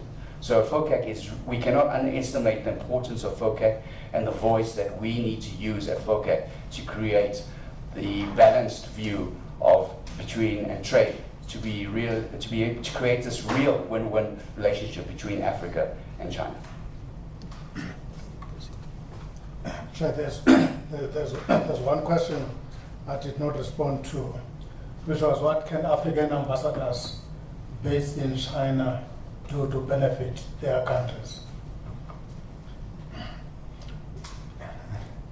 You know, the duty of an ambassador, by and large, is the mandate of his or her country to the host country. And countries compete and, of course, reinforce each other. And therefore, the mandate given to those African ambassadors is given by respective governments. And of course, our government, the South African government, in addition to the money it gives us, it will also mandate us to advocate the African continent interest. But that one is something we channel through the African Union. Therefore, it is difficult to say there can be a uniform approach of how ambassadors can benefit their countries from their interaction with the African Union. Let me give you one example and keep quiet. In our case, our government identified a number of priorities, a number of challenges: poverty eradication, development of skills, industrialization, and agricultural modernizations. Those are some. Wherever the South African ambassadors go, they are looking for opportunities of how to reinforce, to address those back home. That may not be the priority of another country. Let's say, for example, Nigeria. Maybe it may not be the priority. Therefore, the Nigerian ambassador will pursue what his country has mandated him or her in its engagement with China. Thank you, sir. Right, I think I would like to pose just one simple question to both the presenters here, the ambassador and the chairman. In terms of, we are in 2018 today. 20 years from now, 2038, we shall be celebrating 40 years of South Africa-China relations. I mean, we shall be celebrating, those of us who will be still alive. I hope many of us will still be alive. But I do appreciate that some of us might not be here. I intend to be here. But looking in your crystal ball, what do you see the relations being in 2038, Ambassador and Chairman, on the cultural, political, diplomatic, and economic fronts? Shall we still be lamenting our weaknesses as South Africa, or shall we be saying we've achieved in terms of this particularity? So 20 years from now, starting with the ambassador, I know this is a kind of an ambush, but yeah. No, it's a good one. It's a good question, Chair, because it's futuristic oriented. No, I think in 20 years from now, we as South African government were very optimistic that our relations would have matured and they would have addressed some of the challenges we have through this relationship. Just to give you one example, the Chinese at one point had a similar challenge with us, the challenge of poverty. There was a large number of Chinese on the side of poverty, large number. Now the Chinese are telling us that in 2020, they are optimistic that they would have addressed the issue of poverty in China. What that has to do with us, we are very keen to learn from the Chinese how they have done it and work with the Chinese to address our own challenge, similar along those lines. And also we are very optimistic that the industrialization project that we are working on with China in terms of industrializing our country will bear fruit in 20 years to come. The long and short is we are very optimistic that in 20 years we won't be lamenting when we speak about either China-South Africa relations or for that matter Africa-China relations. We think FOCAC is going to also make a huge contribution. I'll just give you a simple example on this. Anyone who travels to, say, Tanzania, Kenya, Ethiopia, looking at the contribution of the Chinese in the development of those countries, the projects that the Chinese are involved with in those countries is immense. It's immense, very immense projects that they're involved in. In 20 years time to come, we're looking at a bright future. Thank you very much. And also with more understanding of the Chinese side. You know, we, with the Western world, because we've been socialized by that world from birth, we are more comfortable when we interact with it. And in our view, we foresee a situation that come 20 years, we'll be more comfortable interacting with the Chinese. Very, very comfortable. Because we would have deeper understanding of each other. Thank you, Chair. Thank you. So, in 20 years, what I would hope, or would like to see anyway, is that this idea of better understanding between our two countries, between our two communities, is much better. I wish that more Chinese would be able to speak local African languages. I wish that more Africans would speak Chinese languages. I wish that when I walk down the street, I would be welcomed in and not looked on as like a stranger or alien from a different planet. So there's those things where I really wish that we'll be integrated further into. I wish, and I do view that if we're on the right trajectory with this new South Africa, and where China is actually going to be coming, or where it's going, and becoming more service orientated. Actually, if we look at the balance of payments, we will see that China will be importing far more manufactured goods and products made in Africa or made in South Africa in the next few years, because it is definitely a possibility. South Africa has a wonderful potential ahead of it. I think we mustn't be complacent. When we have partnerships, it's like rowing a boat. You can't just have one person just rowing and just one sitting back. I wish we all work together, because really we are moving in the same direction but at different phases. But I think it is really positive for South Africa. And I really just hope that in 20 years' time I won't be asked if I eat dogs. So, thank you. Okay, thanks very much. I think with that we come to the end of our inaugural South Africa-China dialogues. The next one will be led by China Daily, and I think Rochelle is here. Maybe you can raise your hand there. Rochelle is the people actually stand up because some people seem not to be seeing. The China Daily team, maybe you can rise. Right, there they are. They are our partners in this. A clap to them. These dialogues have been configured in such a way that they will happen at Wits and in another location. So China Daily will take charge of the next one, and they will invite us perhaps to a very spunky 5-star hotel where we'll have the next dialogue. That will be communicated. In the meantime, as Chairman mentioned, this is a weekend of Chinese festivities. I've always been amazed by the fireworks in New Chinatown. I intend to be there. I hope you'll be there too as well to see the very sparkling and nice, fantastic display of Chinese culture. Thanks, and lunch is ready. Welcome. Thank you.